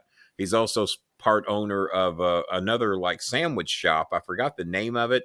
They used to have one here in Louisville, but it closed down right when the pandemic hit. And he's going to take us to Jeff Ruby's, which we have one here, but Jeff Ruby's is expensive shit. So I'll go to Cincinnati just to eat at Jeff Ruby's. So listen to this. Cody from up around Milwaukee area, I think, or South Dakota, says bring him back for sure. Oh, cool. I'm trying to kill some time as we get some more people in here. And the Goomba services, they want you on the Thursday shows. Goddamn. That's Mike Pesci. He was supposed to be a Goomba at OVW. People asking who you are. You actually... What's the over-under on your blood pressure right now, they want to know? Well, I'm actually starting to calm down a little bit, but that gets me heated, Kenny. You was getting worked up when those cops were fucking with you. That gets me mad because I've done a lot of bad things in my life. So when I'm not doing something bad, and I'm getting yelled at for doing the bad things. Yeah, it's like me, man. All the bad shit I've done, and you're gonna fuck with me when I wasn't doing anything wrong. I mean, it just bothers me. I leave this fair, so this is the first thing I do. I look at my buddy and I go, "Hey, do you think that this is the show right now?" But I will check in with you in a little bit. I go, "Do you think this is the only fair that does Chuckle-Luck?" So me and my buddy were on a mission. $500 fucking dollars. We were gonna go find a way. I could make $2 to $4 grand a week, depending how dedicated. Assuming I did this, a person could make $2 to $4 grand a week. Doing that thing, and that lasted from 86 to 90. So overall, yeah, but I don't know if I ever made $4 grand in a day. Maybe, but I didn't do it often. So we can't get greedy about it, We started calling all the Catholic churches and finding out when they were going to have their monthly summer Monte Carlo gambling thing. So here's where I got screwed over. I'm calling places. We start finding out we can't find Chuckle-Luck. So here's the craziest part about the story. 30 days goes by, Kenny. Hang on. None of you have gotten anybody to come in. The numbers are the same. Everybody in here needs to get 1 or 2 friends to come. Who are they going to get? I don't know. That's like they have no friends other than me. What the fuck, I mean, actually, I like listening to you. I guess we have broke the $200 mark. The donations have been coming in fairly well. Yeah. So counting year 125, I think we broke the 200. Can you afford $125 every Thursday? No, I don't like you that much, but hey, this ain't maybe Clay Conrad. Not that much. I could make a deal with that with like Clay Conrad or Conrad Thompson. Or why don't you go down to why don't you go to the church every Wednesday and roll them dice, and then you can drop 125 of it here every Thursday? I'll definitely make times where I throw you money and we'll figure it out. All right, like I said, you're a man of donations, Kenny, and I'm a donating man. You're a donating man. Hey, we're a good team. We're a good team. So let me finish this story real quick. All right, go ahead. Here we go. This is good. Somebody wants to hear the bad shit you've done. There we go. He wants to hear your bad shit. I sell marijuana and I've been to prison twice. Have you been to prison twice? Oh my God. You know what? We're going to save that for your next appearance. We'll have everybody donate to hear your prison story. I wonder if Kenny, if I tell Kenny, someone goes, "You going to tell Kenny who you are?" And I go, "You know what? I respect Mr. Bullet too much to lie to him." Yeah. Now I go, he better be careful. He better be careful what he asks me. You know what I mean? I'm not going to be one of these guys that goes, "Yeah, I work at Levin or some shit." Now, so what did you not? Don't tell me what you did. I don't even want you to tell me what you did. We're going to save it for the next show. But what did you not learn from the first time you went to prison that made you go back again? Well, actually, no. I'll tell you something. This is or is it as simple as I needed the money? No, this is a real comment. All this is actually. I've actually wished I could. My mom and dad could hear this comment. They're around, but I wish they could hear this comment. Honestly, when I got out of prison the first time, Kenny, prison's all about what's your support group when you get out, and I was so ashamed the first time I went. I didn't call anybody. I've never been a guy that when I'm down to call somebody else for help. Right. And I was ashamed that I went to prison because my parents are good. I mean, that's a natural feeling. And your parents sound like they got. So when I got out of prison, Kenny, here's the problem. You get out of prison, your clock starts rolling. It does. Now, remember, I don't want you to tell me what you went to prison for. I'm not. We're going to do that. I'm telling you why I went back. We're going to raise money for that, for charity. And we're also, I think you're going to make some money. And it's up to you if you want to kick any my way. You got people on here wanting you to leave voice messages on their cell phones. Yeah, it's hey, just another day in my neighborhood, Kenny, and I'm not Mr. Rogers. You know what I'm saying? But this is why I went back. So when I got out of prison, it took me a while to answer that question. Okay. When I got out of prison, so this is what I'm looking at. I have zero job. I don't have a skill. What am I going to do? I had a broadcasting thing, but now I got a felony. No radio place is just going to hire a random felon out of order. Probably not easy. Not in the old days. Now, these days, I'm not so sure. These days, they'll fucking hire anybody. And I'm not a handyman. So when I got out of prison, it was what? Go to a shop. I don't even know what year did you get? I don't even know how to take care. This was 08. This like 13. Okay. Yeah, because see, I moved to Cleveland. It's the only reason why I went to prison because of suburbia. We'll get into that. You know, there's difference between city and Louisville and all that.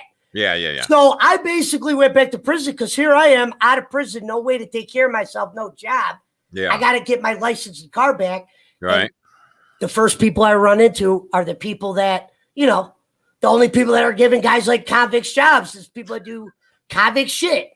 So, now I've never done anything where you'd be like that. That's the only people that are giving convicts jobs are the ones that do convict shit. That ought to be on your fucking resume. And I'm not going to McDonald's to McDonald's at this point. I mean, come on, man. How old are you right now? I'm 38. I'm 38. I'll be 61 in 2 weeks. All right. Now I am. Now I'm blessed now because my son's 30. My son's 34, so he's in your ballpark. My two best friends, Phil and Panther, twin brothers, they know who I am deep down, so they let me run their car lot, meaning I'm the head seller there. I get the cars, I do the talking, I help them bid on it. And this was like, I've been a part of this for years now, but this was one of the things that has helped me out. But going back to prison, Kenny, I was scared. It's like, I'm a guy that's never been broke. And on the next show, we're going to find out why you went to prison the first time. Then we're going to find out why you went the second time. We don't want to. Those are good. I don't even want you to tell me till the show happens. I don't even want you to tell me off the air. You're going to love it. We're sneaking up on the 2 hour mark. Fans are loving you. You want to hang around a little longer? Yeah, whatever you want, Kenny. How long were you going till today? I'm the king of the 2 hour show. I do them all the time. Why don't we go till 9:35? That'd be 2.5 hours. I'm entertaining myself. I'm entertaining myself. So Well, and then another thing is with that broadcast. From now on, though, when you're on the show, you type Mike Pesci because I'll that's just put your new Pesci name. in. Well, I'll just put Pesci in there. Can you do it now? Can you do it now? Just put Pesci. That's fine. Just do it now. I think you can do it now. Can I do it now? I'm not really good with computers, Kenny. Yeah. You know what I mean? They didn't teach that in prison, did they? No. Well, I mean, yeah, I don't think I can change your name if you type that one in. Now you might have to unmute it when you're done. Yeah, you're on mute right now. You're on mute. Probably because you're trying to type your name. We'll worry about that the next time. So unmute yourself. You got to click the mute button. That's all right. That's all right. All right. Hello? Yeah, you're back. You're back. I'm not typing any names in right now, Kenny, because I got to get a new piece here. That's all right. That's all right. We'll worry about that on the next show. Don't worry about it. We're going to have to figure out a way. I don't know, we'll have to figure out some kind of segment we could do where sometimes people don't know who I am and you could kind of add them in and just, I don't know, I could play some kind of part. I'm pretty good at it. We got some more comments here. Let's get some comments up. Yeah, Hey, Pablo's saying hello right now. Pablo does. Pablo's very proud of you. Do you see all the comments or only the ones I put up on the screen? No, it actually has comments. Did we finish the church gambling story? Yeah, the story of the finish of it was I was certain. Oh, yeah. You got escorted she's out. Right. She's right. No. She's right. Here's what the end of that was. So me and my buddy were calling for a while to find this game Chuck-a-Luck again because we knew it was a Christian church. So, Kenny, here's this kicker. We happened to go to a random Monte Carlo. Now, the game was called Chuck-a-Luck. Like I told the cop, sir, the game's called Chuck-a-Luck, meaning it's an all-luck game. How do you cheat? But anyway. Well, there you go. Yeah, I mean, I wish I'd have been the judge for that. I wish I'd have took Herman Munster's place. I'd like to have been the judge for that one. We walk into this Monte Carlo, and they got church games. Now, I looked to the right, and I said, let's do a quick lap, get a funnel cake, maybe a draft or something. So we go in here, and then there's this game called Tossing Eights. And I realized that Chuck-a-Luck is only called Chuck-a-Luck at the Menor Church. This game exists at other churches. It's just called a different game. Just got a different name. All right. So, Kenny, this is awesome. Now, this one, they stopped real quick, but I didn't get kicked out because they were honest about it. This time I played kind of like a dumber card, kind of like, you know what I mean? I go in there, I do played a dumb guy. They had no clue. You just played a dumb guy. I do some throws. They make a few bucks, right? All right, hang on. Can now call him Mike the Goomba Pesci, Mike the Guido, Pesci or Mike, the handyman, Pesci, kind of like Ben Hameen or the Mooch because we are digging this guy. Also, happy early birthday. Thank you. I tell you what, I was prepared to end this show in an hour tonight because I just didn't think because he built himself up. He was telling me how great he was going to be and the fans are going to love him. And that never works. That's never going to pan out. I got to figure out a way to have you on way more often. You might be, if you want to do it. I mean, I don't know how busy you are, but if you want to do a weekly show, we might have to do it. I'm my own boss, Kenny. Just me and you doing it. I'm sure you are. I'm sure you are your own boss. But it looks like we're going to have to figure out a way to do a bonus show. But the ending of that story is I went to that church. You might take Vampiro's place. Well, the thing was with Vampiro, you're not really getting to see the old Vampiro. And it's like with Kenny, people saw the old Kenny Bolin either. But right. That's why people saw you on Russo's network and they were like me, like, who the hell is this guy? I'll be honest, that's what I said. I was hurt when I realized you were a good guy. I don't know if that makes me a bad guy, but I was hurt. You're apparently a bad guy. You've been to prison twice. Well, no, that's what Kenny up here. I've never been to prison. I ain't going to say I shouldn't have gone a couple of times, but they got private prisons up here, meaning in suburbia, you could do the smallest thing, but if you do it multiple times, you will go to prison. I got you. Okay. They make money, meaning I didn't go to the Well, supposedly Biden is putting an end to this fucking profitable prison bullshit.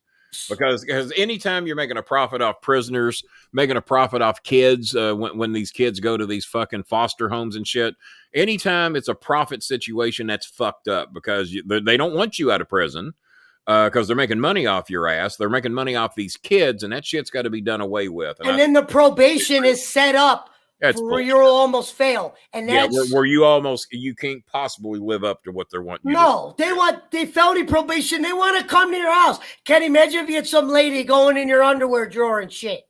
You know what I mean? It's like, you got to be kidding me. So basically, I made a comment there, man. I got to leave that one up for a minute. I made $3,000 more at that church, and they actually shut the game down. Now, was it the same day?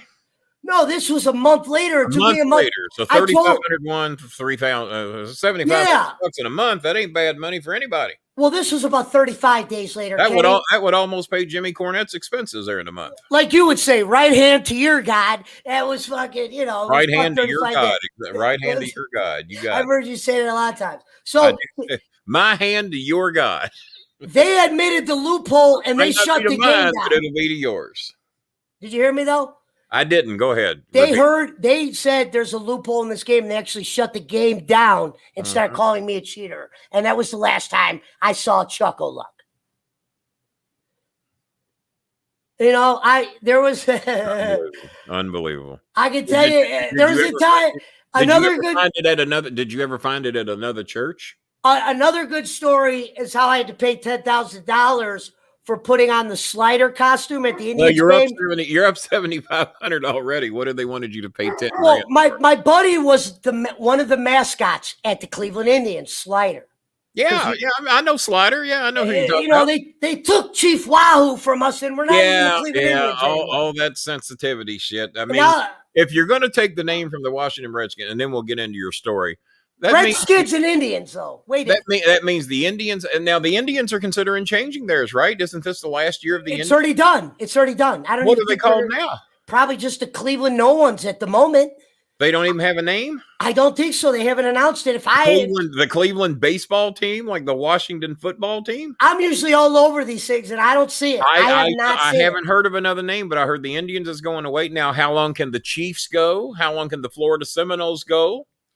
So you got the Florida State Seminoles, you got the Kansas City Chiefs, you got the Chicago Blackhawks. They want to take Cherokee away. Jeep Cherokee. They want to get rid of the Cherokee. And I'm quarter Cherokee Indian, and I don't give a fuck. Right, Kenny. These are actually... I'm not offended by much. So here we go. We got an update. Just Cleveland. Yeah. How about the Cleveland Chuckalucks? I like that. Yeah. Cleveland Chuckalucks. They roll the dice to see if they're even going to play the game that day. They put the word luck in the game. It's in the game. Sir, you can't cheat at luck. It's just bullshit. But they Cleveland Indigs. All right.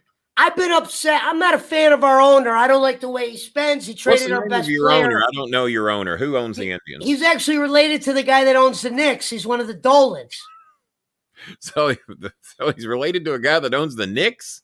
Yeah, there's like multiple Dolans out there. They're rich. All right. I didn't know that. Yeah, his name's Dolan. And basically this guy, we had a great player in Francisco Lindor. Like really, really good. And I didn't know that about the Seminoles. Apparently, they pay the. Well, can't. I guess you can't pay the Redskins, and you can't pay just all the Indians. I mean, I should be getting some money if that's the case. Florida State does a good job with their presentation, though. I thought. Hang on. It looks like we got a PayPal donation here. I think I saw it there. There we go. Marines, if I'm reading that correct, Rodriguez just donated $10. So thank you very much. We greatly appreciate that. Let me see if I have any other PayPal donations I've missed. I think we got them. Yeah, and Joseph Stahl donated 10. So there we go. So there's $20 in PayPal donations. Now everything else has been here. I'm sure we're over 200. I haven't really done the math, and my guy JJ Arwood, I haven't seen him. Oh, that's your wife. Okay. Oh, now she's my girlfriend. I have not seen your lady, so you know me. I'm a horrible human being. I'm not as bad as this guy. I haven't been to prison twice. No, Kenny, you're really not. Should have been 5 times probably, but no, not 5, but But you are definitely the most popular guest I've ever had, and that includes all my celebrity. I don't think my celebrities get this big of a pop. I have never seen an outpouring of affection that you have gotten tonight. We definitely. I don't know if you can do one every week, whether we need to do one once a month or every 2 weeks, but we will do at least once a month. We might even do more than that. And it's funny about Vampiro. When I was watching his show with you, I wondered if he actually ever got to hear some of your promo videos. Oh, he hasn't. I can assure you, he hasn't.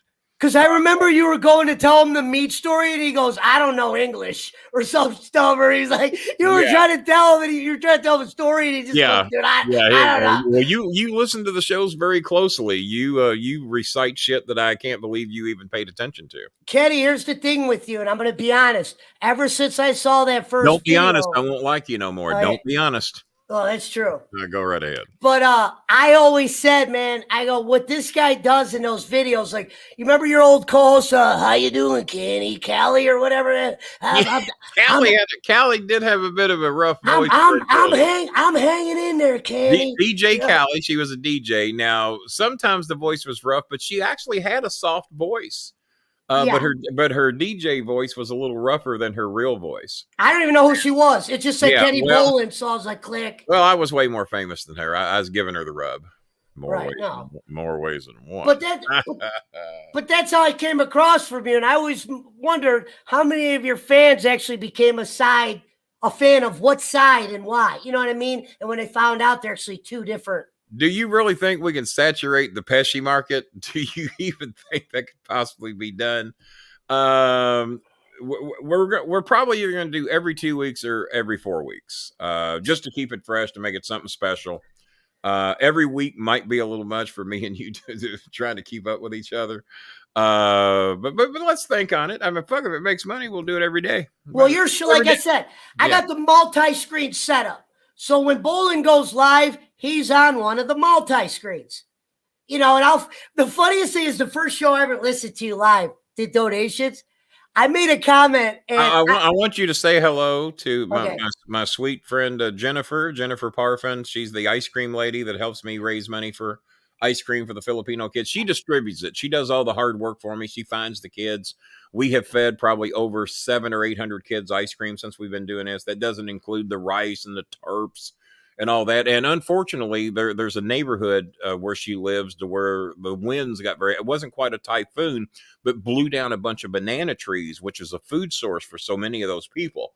And so we're probably going to be doing more for her neighborhood soon, because a lot of those people will go, if they're hungry, at least you can go to the banana trees and get you something to eat that grows on the trees. Well, it blew a lot of them down. And she said a lot of those people needed those banana trees as a food source.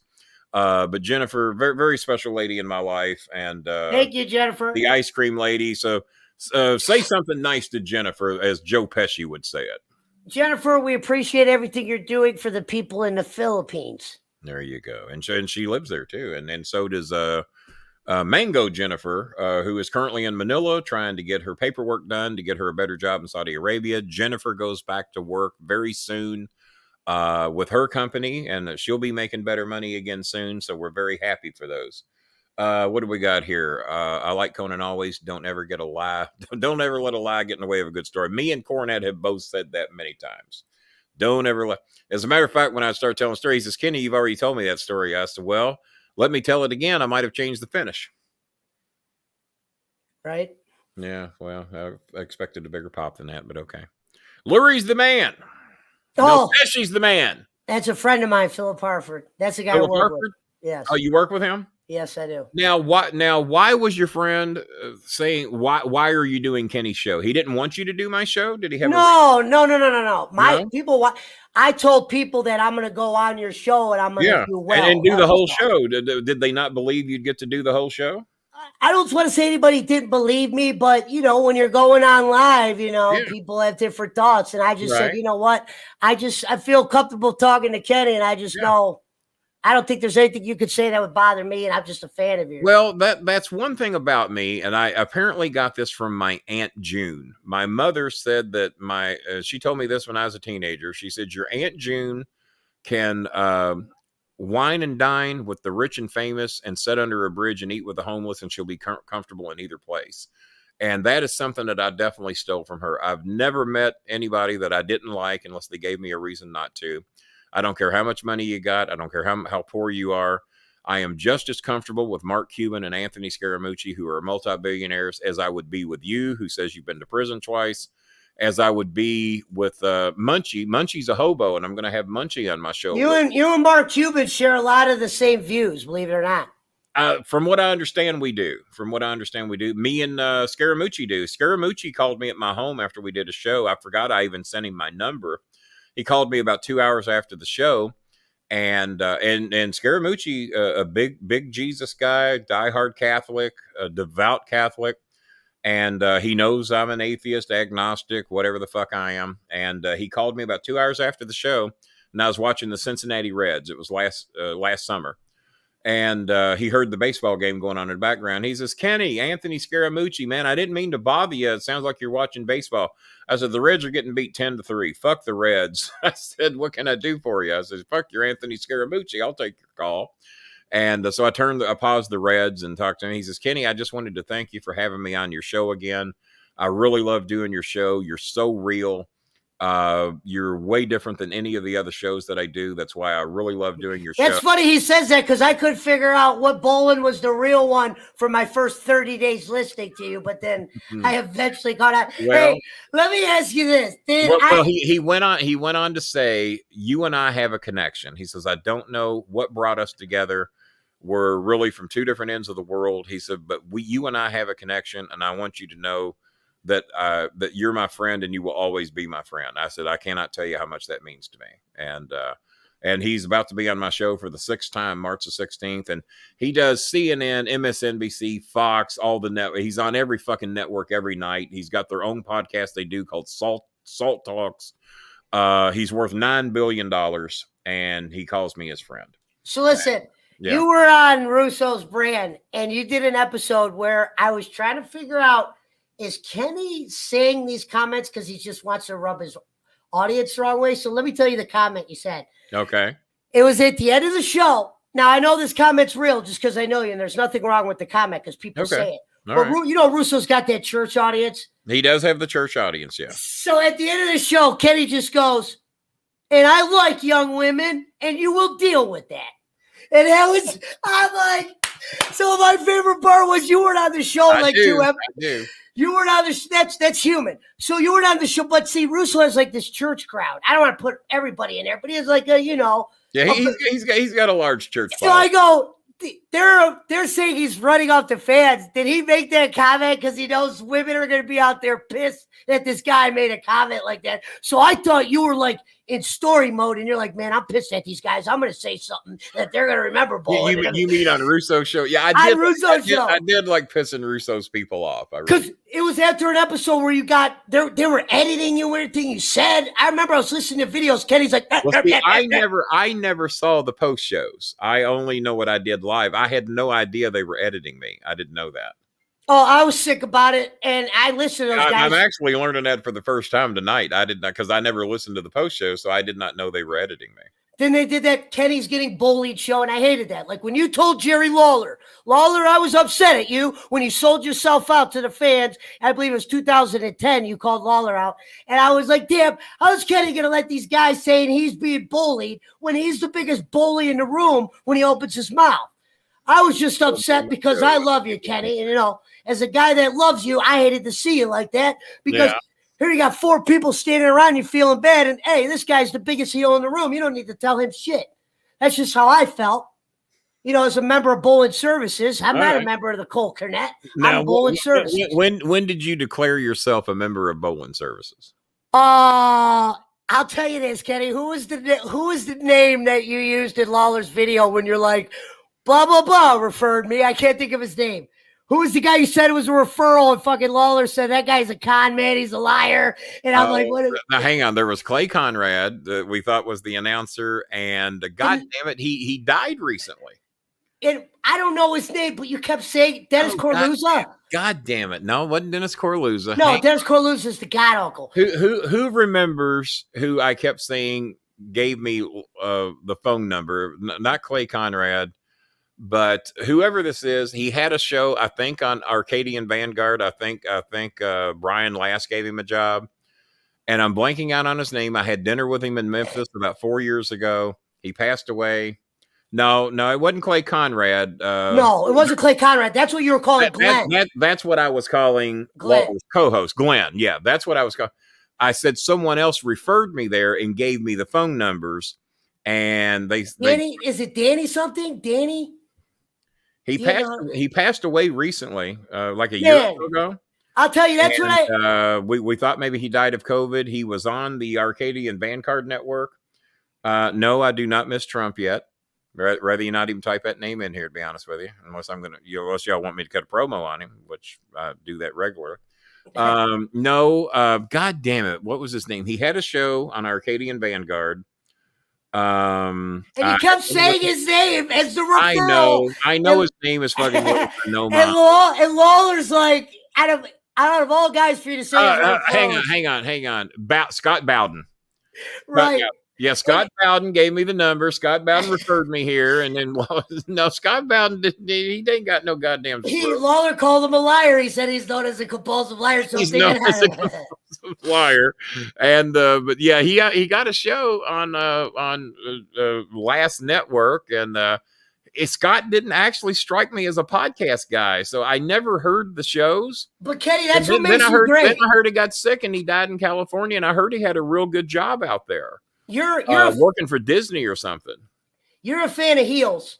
I'm a fan of heels. That's why I was just, dude. I've always been a fan of the heels. I've never liked the baby faces my whole life. I've never liked the baby faces. And here you are out batting Lawler. Like, I heard Lawler laugh a couple times. What killed that video was at the end, and you probably didn't even hear it.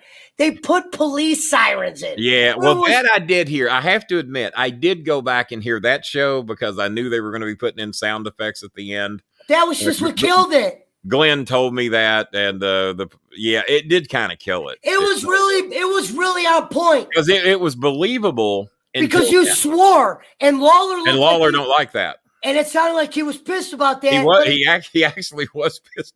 Okay, that was believable. I'm like, either Lawler's doing. That's why I did it, because I knew it was going to piss him off, and I knew that now this ain't you and Cornette might do that on your show. We don't do that here. Well, fuck what you do on your show. I'm gonna. You don't tell me what to fucking say, because I had to be hot. I was expecting my meal to be comped, and they didn't want to comp my meal.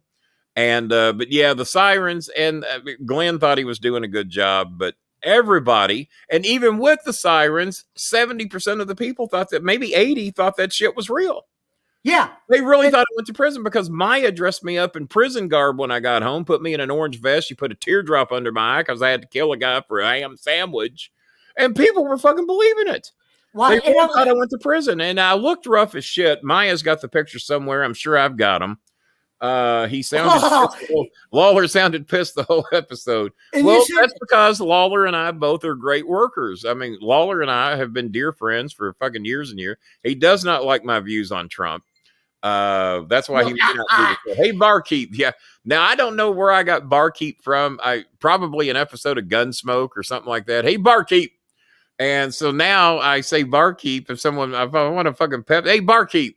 So that's what I called. I knew Lawler would get a kick out of it. Hey, Barkeep, bring me my food. I mean, he's Kenny. That's not a barkeep. He's a fucking chef. Well, he didn't say fucking. And Lawler cusses like a sailor. Lawler has cussed like a sailor his whole life. I don't know why he doesn't cuss on his shows, or he gets so offended by it. My first 1 or 2 years in podcasting were clean as well, but people didn't like that. When I started cussing everybody out and giving everybody shit, the ratings went through the fucking roof. So that's one of the highest viewed videos. Check it out. And dude, like you said, Kenny, how many did it get? Do you know? When I check, here's what's funny is, Kenny, sometimes I'll play your videos just to play them, because I don't know if views help you. So I'll just not on Lawler's show. They help me on mine, but they don't help me on Lawler's. But that's fine. I mean, yeah, I got 2 shows I'm very proud of. I did with Stone Cold Steve Austin. I'll listen to those. The second one, we talk about The Walking Dead a lot and turned Walking Dead into wrestling angles.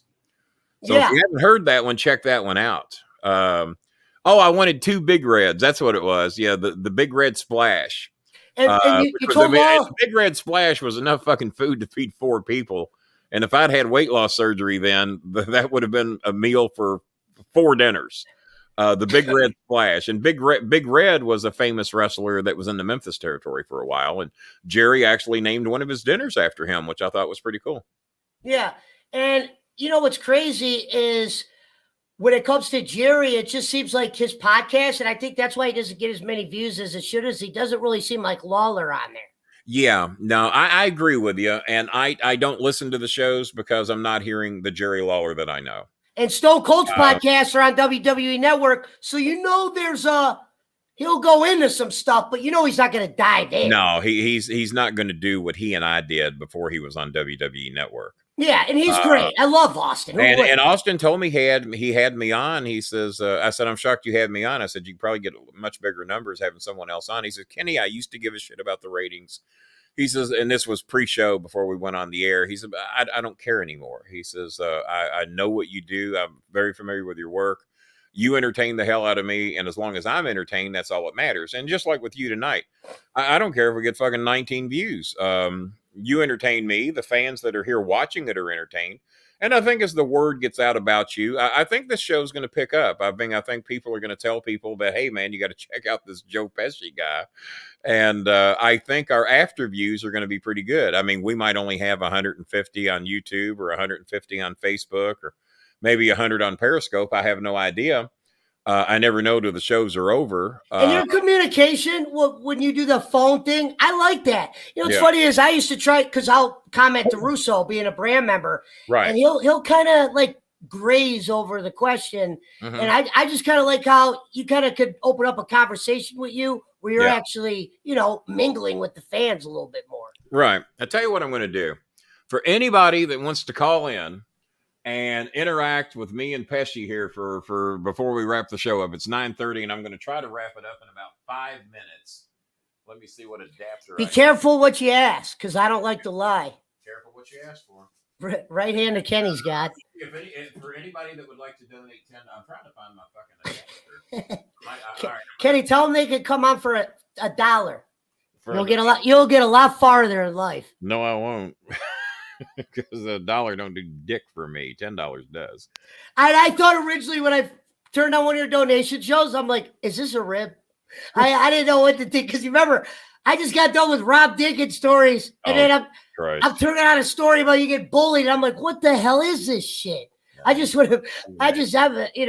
hold you at a real high standard. There's people that try, and a lot of time when I get upset with anybody or any of the stalkers or the trollers, is because I'm trying to defend people that it does affect. This shit don't affect me. I've been a bad guy for 32 years.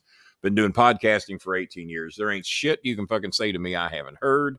There ain't shit you can say to me that's going to hurt my feelings, but I might hurt yours. And, you taught me that too. I don't know where he said it, but this has been in my head. God knows. I mean, I've done 1,034 of my. I'm sorry, I think 1,030 of my bowling alley podcast, and then I've done other people's shows probably another fucking 3,000 times. I just heard you say, God damn it, son, if you want to talk to guys like us, you got to be thick-skinned. Yeah. And I don't know if that was you or somebody in the room, but I know you were there, and usually I listen to what you say over everyone else. Yeah, well, I appreciate that. And thick-skinned is right. So it's like, hey, man, you're going to go on a ball buster show. He might try to bust your balls. You just got to know. Well, my shows are normally a ball buster show, either having fun or if you piss me off, I mean, I'll give you that back too. Let's see, man, having a hard time with anxiety and depression. You guys been cheering me up. Well, see, look at there. We've helped Ross out tonight too. And Ross donated, I believe. I think I saw Ross make a donation. And we'll get. Yeah, Kenny, I had a blast. I really did. Honestly, I could do this whenever. You're always on my TV. I missed you the other night because you said you were going to come on. I tell you what, you were not. Did you get to watch? Well, I was in the hospital. And then I didn't know you did. You did a show yesterday. I didn't even know you came on in the midday. I did it especially for the UK fans and the European fans. Yeah, I did that especially for them because I don't do enough of those. A lot of times they have trouble getting to watch tonight. Hang on here. We got a quick donate. Kenny. Yeah, because I'll make sure I donate when I come in. Well, we talked about Marianne Patterson earlier. I didn't mention her name because honestly, I forgot it. But Marianne Patterson, she works as Envy, and she's on my Facebook page all the time, especially in the stories section. She looks great if she's got the look you like. I think Cornetta said, if that's the type of thing you like, you'll like this. She looks good. She works out all the time. She goes by the name Envy on Facebook. So you can probably find her there. She rented a room for me for like 3 months. She tried to become an OVW star, but she didn't want to train. She'd go to training like once a month or something and was always hurt or whatever. So she didn't really get over too good with the OVW brass. She didn't get over too good with me. Chris loved her. Her and Chris got along great because she had her boyfriend's credit card and was just buying any fucking thing Chris wanted. She'd fill his car up all the time to take her wherever she wanted to go. She would buy him Starbucks every fucking day. They'd go out and drink 2 or 3 fucking $5 cups of coffee. Kenny, Walking Dead's the only one you watch? Because I'm really deep into the shows. I watch them all. I've never missed an episode of Walking Dead. As a matter of fact, I think the new episode airs either tonight or tomorrow night on AMC Premiere, which I only have AMC Premiere when Walking Dead shows are on. And Fear the Walking Dead comes back on, I think, first week of April. There's 6 bonus episodes of season 10. And then I have not been a fan of Fear. Fear has not held me. I love Fear. I watch out of respect. I'll tell you why I love Fear is because I love Morgan. And if Morgan's on, I'm going to be entertained. I love Morgan too. I wish they would have done more with him. I get pissed if Morgan ain't on. I also like the guy. I wish more for Morgan. They made him a non-killer when he came back. I don't want to kill anybody. Yeah. It's like, what? Come on, man. We want to see it with the bow. I like Crazy Morgan in season 3 or season 4. Probably season 4. Was it after the governor? This guy comes out with a Miyagi style in the apocalypse. Defense only. You know what I mean? Pull the staff out. But what I've always tried to explain to everybody is that the fuck the zombies. The zombies aren't the problem. The problem is the motherfuckers that are alive. No one gives a fuck about the zombies. I mean, any 6 people can take out 300 zombies. But did you remember that in the earlier episodes, the goddamn zombies could fucking run and climb? Yeah. Remember that? Yeah, the motherfuckers could run and climb, but by season 3, they all slowed up quite a bit. They were real zombies then. On Fear, this was my biggest pickle. And Fear was the beginning of the zombie apocalypse, to where on Walking Dead it was not. The zombies apparently have been around a little while. Fear was pre-apocalypse, more or less, and that's the day it all started. And the zombies weren't as decayed, weren't as rotted, were faster. And it was a different type of zombie then. If you notice, they were nowhere near the decayed, rotten-looking zombies that we have now on Walking Dead. Here's my thing, Kenny. In Fear, when it started off in the beginning, I thought they rushed that, meaning they should have spent more time showing the change. Schools getting taken down. The world getting torn apart. I agree. They kind of rushed into it. They kind of rushed into it. Where Morgan's coming out. Hey, I'm on the show now. But then again, if you're watching Fear the Walking Dead, or The Walking Dead World Beyond, I'd watch them all. If you ain't got fucking zombies, no one's going to watch. You don't get much time to tell that story.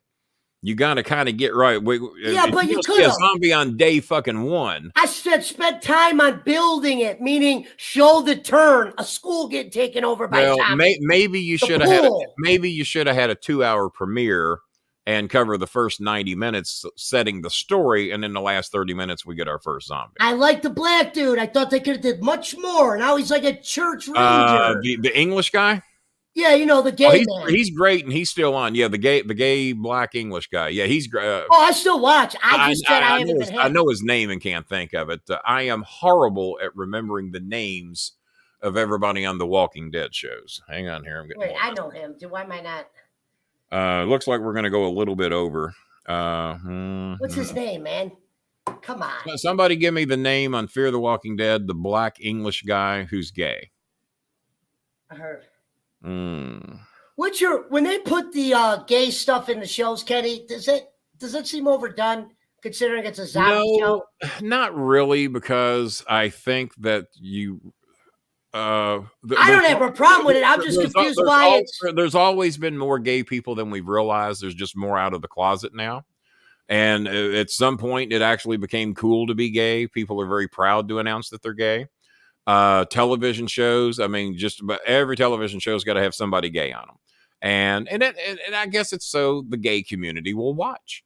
they want to see somebody that they identify with. I thought they overdid it in Walking Dead. There needs to be blacks on much more of the shows. Friends, fuck, you couldn't find a black guy on Friends or Girl Forever. I think that girl from Talk Soup made it on there and was the girlfriend of one of the people. But for you to watch the shows, you want to see somebody that you identify with. So I have not watched much Game of Thrones. I've seen a couple of episodes. It hasn't really clicked with me, but it clicked with a lot of people. So maybe eventually I'll give it a shot. Well, what clicks, Kenny, what clicks on that show, and this happened in the first episode. Okay. A brother and sister are having sex, and they yeah. Well, and then they push a kid out the window. I'm from Kentucky. My kid, I saw that. My brother's from Henry County, and I got friends that live in West Virginia. And Randall Harper that just dropped in here is from West Virginia. We know all about brothers fucking sisters. We know all about it. But back then it was outlawed to where you could get hung. Cousin fucking's a thing. If a queen is fucking a prince, they can't have that. That was really unheard of. No, can't have that. And then you also got Rudy Giuliani, who married his fucking cousin, and he defended it by saying, "Well, she's my second cousin." I didn't know that. Okay. I had a third cousin who liked me when I was a kid, and I had to back away from it. She was a third cousin that I'd never met. And I said, well, there's blood in there somewhere. No, you can't fucking do that. You're cute and all, but goddamn, you have to set that up where you talk about the likes and dislikes of a show that was on for some time. Yeah, that's a lot of stuff that it seems like a lot of people thought Dr. Smith from Lost in Space was gay, but he was just a refined man, and people wanted to tag him. They just knew he was gay. And if you watch him on the show, you think there's no way this guy ever had pussy. You know, you just even I thought, well, yeah, he might be gay, but fuck, he married his high school sweetheart, and they were together the day they died. And I think I heard he had a son that lived in Louisville. And I actually wrote Dr. Smith. Jonathan Harris was his real name. And I wrote him, and we had agreed to meet up with each other because he was going to come to Louisville, I think, to do an autograph signing. And I think to meet his son, if I remember everything correctly. But he died before we got to make that happen. He actually died in the process of making a new Lost in Space movie that they had to scratch because they just didn't get deep enough into it. And it just wasn't going to be the same without Dr. Smith anyway. Let's see here. What's Chris Schmidt posting? Hey, is Teddy Roosevelt the president that got more than 2 terms and they had to stop doing the 2 terms? Franklin, one of them had 3 terms. It might have been him. Chris knows that presidential history better than I do. Franklin D. married his second cousin, Eleanor Roosevelt, and her uncle Teddy Roosevelt walked her down the aisle. There you go. A little banjo music. Well, God, the sheriff is chiming in. Until not too long ago, cousins did marry. Well, I'm sure they still do it now. Fucking Giuliani married his cousin. Hey, no, I agree. I've heard of that, but dude, in my family up here in Ohio, that's different. I'm not going to say it's wrong. It's just different. Yeah. If I called my mom and said, Mom. I have had a lot of cousins I thought were cute, but and I wasn't even blood relative to some of them, but because I was raised with them as my cousin, even though we didn't have an ounce of each other's blood, I still viewed it. I had a cousin named Barbara, just the cutest thing in the world, and we liked each other, but we were cousins, not blood, but we was married into the family, so it just didn't seem right, even though there was no blood relation there. And had a cousin named Doris I always thought was real cute, and unfortunately she drowned when she was like 12, 13 years old. Wasn't an ounce of blood between us, but she was my cousin. So I don't know. Let's see. 942. We didn't have anybody that wanted to donate money to call in. They're probably scared me and you together will eat their ass alive. They don't want none of that shit.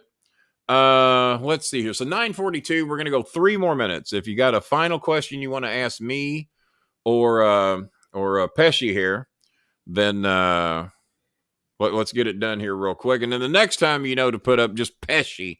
Next time you're on the show. And we may not wait a month to do it because now that the word is going to get out about you, I think we're going to bring you back on in 2 weeks. Yeah, well, like I said, Kenny, I'll always follow your lead. If you have something you want to talk about during the show, well, that's a good idea. I'll be able to. It's like Jerry Lawler used to tell Lance Russell, if you shut up, we're going to have a great interview out here today. Well, what I'm saying is if you had me on the show. I can't have you shut up because they like your story, so I can't have you shut up. Yeah, that's a How do problem. you call in? Well, there's only been a phone number scrolling on the bottom of the screen for the entire fucking show. For the last several weeks, there's a phone number that scrolls by, and that's how you call in. Nico, do you want to call in before we go?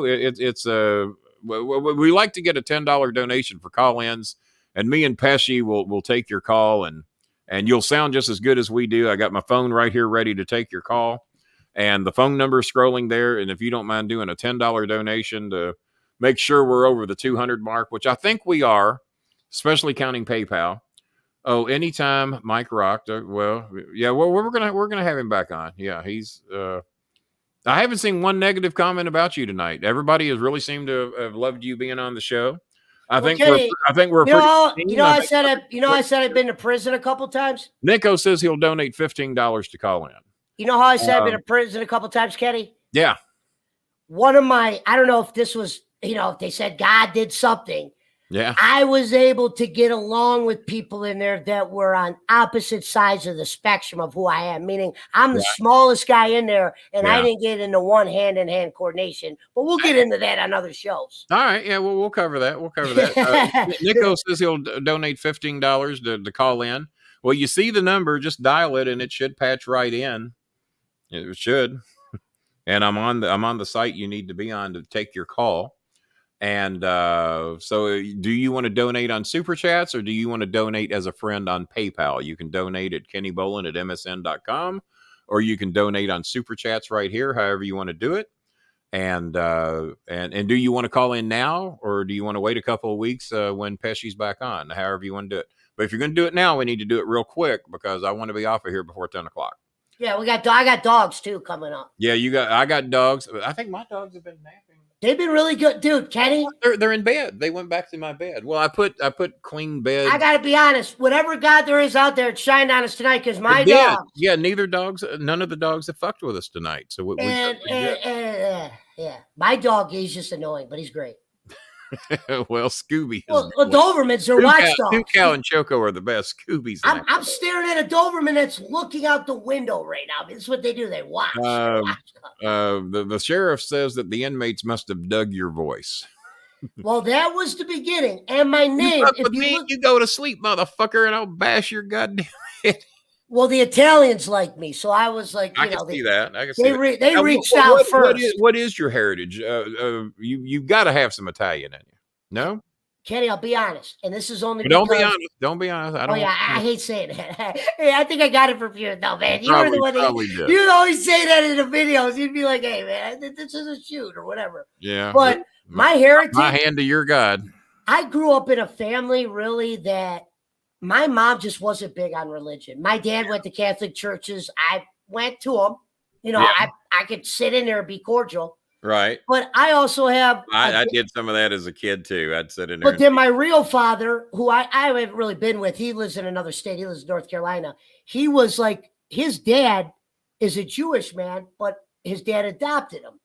You know what I mean? But he didn't go to a Jewish church or anything. They didn't study it. So I don't really know what I am. People just think I'm Italian because of the Joe Pesci thing. Just pay my taxes tomorrow. Thank you. And I said, Italian, saying you're Italian sounds cooler than saying you're something. So I just usually go with that. Because I can't really say like I'm, I guess Italian's what I'm going to have to go with. Yeah, okay. Sounds good to me. Nico, are you calling in? I already did. Well, I didn't see their call. Yeah, sometimes it doesn't work, Ken. Yeah, I have heard that. Well, the first day we met, I had trouble calling in, and you're like, "Man, you're hard to get on this line." There's a missed call, so let me try. Well, that ain't working. And all I was doing was calling the same number. And I didn't think, honestly, I didn't think you would like me. I was like, "This guy's gonna find out I don't vote. He's probably gonna go into a big riot about me not voting or something, or." Me causing people water because I didn't vote or some shit. Google will call your phone. I don't understand what it's wanting to do. It's not making any fucking sense. Try back one more time. Let me see if it lights up. Try back one more time. Yeah, it's acting weird. I don't know what's going on with it. Let me take it off Google. Oh, so YouTube has this video out. Try it again. Let's see if it works. And yeah, hold up on your story here. I'm going to hook another phone up too. And if I can find the goddamn adapter that goes to it. Well, shit. Um, he's lighting up on my iPhone, but he's not lighting up here. Okay, give me a second. Let me try and find my adapter for my iPhone to patch into the mixer. It should be laying here on my fucking desk somewhere. Hang in there. Go ahead and tell a story, Pesci, while I try and find it. I'm listening to you. Oh, okay. So, wait, where was I? Hold on. That was a stoner moment. That happens. Oh, yeah. So this, I remember now. So I'm watching this video and I'm surprised I haven't, heard you bring this up. They were talking, now this was based on YouTube people. Okay. I don't know about Parlor. Yeah. Now this was taking a survey. I think Parlor got shut down. I don't get it. It's like I told Russo, you're gonna have me on the brand, and now I gotta follow you on Parlor. It's like, which one? Because they all cost. Russo was on Parlor. Oh, not Parlor. What is it? Patreon. Patreon. Sorry. Patreon. Okay, I got you. I don't know why I said Parlor. Mixed. I meant Patreon. Okay, I got you. So they did it, but basically the survey is part of YouTube. They said out of everybody that was a pro-Trump, like against, openly on their podcast, out of people that were something, everybody lost subscribers. They said the only person to not lose subscribers that was against Trump, that their viewership went up, was Jimmy's. And what's funny about that is I thought Jimmy was a Trump guy for months. Well, so he said he's just like Trump. That's what I thought. He doesn't like him, but no, he's just like him. That was the biggest surprise. They're the same fucking guy. But this isn't even done by wrestlers. So they did this survey, whoever these nerds are, or whatever, I don't want to call them nerds. But they said out of people that were anti-Trump, the only one on YouTube to gain viewership, and it was out of certain people, it was Jimmy Cornette. Yeah. And what's funny is these people didn't know Jim Cornette. I don't really think. I mean, I blocked a shitload of Trump supporters, but I don't think that I lost any particular. Well, they were doing it out of a certain survey, Kenny, that you wouldn't necessarily have been in. And it just was like people that are like Clay Conrad, guys like, Right. I cannot find my adapter for the fucking iPhone. And it was just here on my desk like yesterday. And for whatever reason, my Android phone is not taking the Google call. Well, son of a bitch. And what's crazy is in the future, I got to get. I got an idea. We're going to try one.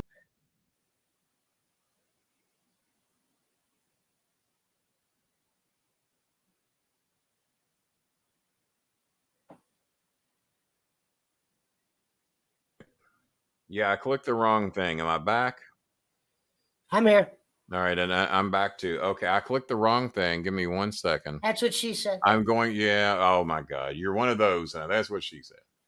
Let me find Google Voice. Okay, we're going to try this one more way. Okay, now select and test microphone. Check, okay, let's do that. This is awesome that you let people call in. Well, I'm trying to. Jimmy would never do that. Jimmy would probably hate me that I like you. That's what I don't like about him. Yeah, he would hate you that you like me. He would. There's no doubt about that. And that's a bad thing to have. Bluetooth. Yeah, I agree. All right, 1, 2. Well, get this. All right, that worked. Okay. Did you hear that? Yeah. Hello. May I help you? Yeah. Let's do it again. Okay, that's good. Okay, so I think that was part of my problem on the computer. Bullet services. I didn't have everything set up. So I'm going to bring this up again, and will it let me call this person? Because that should be the call I missed. Bowling Manor, how may I help you? Well, we're about to see. Enter. Well, I did enter enough. We have one room currently open to rent out. It is the old Catbox Suite. I'm trying to call them back, but it's not letting me dial them. I don't know why. Incoming call. Okay, yeah, it was. Why did they make you do it on a computer and not just... Well, I don't know. I'm trying to figure this fucker out as we go. Okay, maybe this will work. Please call with... Well, all right, this might work. We're gonna try it. Well, I'm trying. I don't hear anything ringing though. Oh, you're trying to call them. I'm trying to call them. Yeah. That sucks. Call with. Okay, it's telling me to call with my cell phone number. That would have been my first caller I've ever taken ever in my life. Well, we're gonna try. Okay, you call me back. Try it now because for whatever reason it's not letting me call you. So yeah, he tried twice. He's tried 3 times. So try one more time and let's see if it rings. And if it don't work, then fuck, I'm gonna have to find my iPhone adapter because it did come through on my iPhone, and I just found it. Okay, hang on. We're gonna solve this fucking problem here real quick. We're either gonna get it through the computer, or we're gonna get it through my iPhone. One of the two. Okay. Actually, we have another option. We could. Okay, we could have them call in on Messenger. All right, well, this is going to work one way or the other. So I'm going to take away Google. I wonder if it'll let me call them.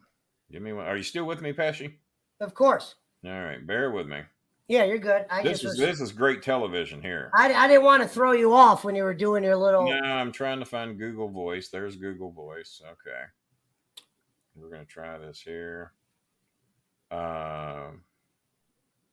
Why will it not let me call them? I think now maybe it is. Okay, here we go. We're getting them. Let me go. Hello, sir. Hello. Star Maker? Yes, the Star Maker and Pesci. I had to find a fucking adapter for my iPhone to get you on. Now, how did you donate? Did you donate on PayPal or did you donate through Super Chats? So I donated through Super Chat earlier. I was the one who my old name was Where the Stimmies At, and then I put the one that yeah. So you've already donated the $15 then. Yeah. Gotcha. Yeah. Yes, sir. All right. Well, you're on now. Pesci, can you hear him clear? Of course. All right. Yeah, you're going through the iPhone. You're going through the mixer. Let me boost your volume just a little bit. Okay. I'm actually very impressed with the sound, to be honest. Yeah. Oh, yeah. When they call through Google Voice on the iPhone, or if I call them back, the sound is they sound just as good as we do. Okay. If you don't mind, just 1 second, I'm gonna put some headphones in. Real quick. Go right ahead. Go right ahead. All right. Give me a second. All right. So we got Nico. Hopefully, I'm pronouncing the name right. We got Nico on the phone. He will be the last and only call of the night on the Kenny the King live show, which is normally a call-in show. But me and Pesci had just been telling damn stories all night. And there we go. But yeah, the iPhone, my adapter was under the keyboard. I looked everywhere, couldn't find the goddamn adapter for the iPhone because it doesn't have a standard headphone jack. So, yeah. But yeah, you're plugged into the mixer, and the fans and me and Pesci hear you. They hear you just as good as they hear us. Man, I lose my chargers all the time. Sometimes I leave them in the back of my work pants and stuff like that. Right. And then I walk around and I'm like, wow, where the hell? If you don't mind my French, I'm like, where? Well, I've said fuck all night, so I think hell is good. I think we're all right. All right, cool. So what you got for Mr. B and Pesci? We're gonna be on here about 8 more minutes. So what you got?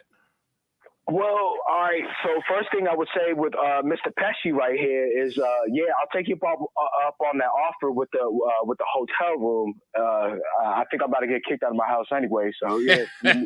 No, that was making fun of Bolin. Bolin's the one that rents the rooms out to the people. Yeah. I was the one who all the wrestlers. Hell, I think I had 5 roommates at one time that were all wrestling trainees. Aaron the Idol Stevens. I had Envy Marshall. I had some other guy that was there. I had Tito, who was albino Samoan. And Damian Sandow, great cook. Damian Sandow. No, he's not a good cook. He overheats his fucking frying pan. Oh, I thought you said he did a good breakfast. When I hear Damian Sandow from you, or I hear Aaron the Idol Stevens, right. I think of those old Cornette interviews that he did with you. Yeah. And you would talk about Catbox. Catbox. Yeah, the Catbox. Yeah. My son, the Catbox. You would talk about your brother and just like your whole family. Biscuits and gravy. I was eating Yeah. I was eating at a restaurant called Metro Diner the other day, and on the window it says biscuits and gravy in big fancy writing. I had to send him the picture of it. Yeah. And then there was actually there's one podcast. I think it was before you went on Cornette's podcast. Yeah. There was one podcast that I think you and your son were doing. Who's slamming who? Who's slamming who? Yeah, that was the first pod. Who's slamming who? Yeah, that was the first network I ever did. Yeah. Chris was on Who's Slamming Who? One, because I made a comment earlier about it. Chris was on most of those shows with me. Yeah. Okay. Yeah, this was one, but this one was actually recorded like in video, and I remember your brother had called in. Oh no, that was the Rob Dick. That was the Rob Dickin looking motherfucker. That Rob Dickin, and my brother called in when Louisville beat the shit out of the Florida Gators that night in the Sugar Bowl. Yeah. And he said, "I got my concrete boots on, man. I've got my concrete boots on, man. I'm getting ready to walk into the fucking Kentucky River, man." He said, "Don't press me, man. Don't press me." Yeah, he was. We were giving him some shit because Louisville just wiped Florida out in the Sugar Bowl, and biscuits and gravy. He's a diehard SEC fan, and anybody from the SEC that can beat Louisville was fine with him. And my brother threatened to commit suicide that night. We was offering to drive him down to the Kennedy Bridge so he could just jump off. We just wanted to make it easy for him. But yeah, that was Rob Dickens. I forgot what they were called, what their network was called, but Rob Dickin was the host of those shows back then. And my son was doing the show with me that night. Yeah.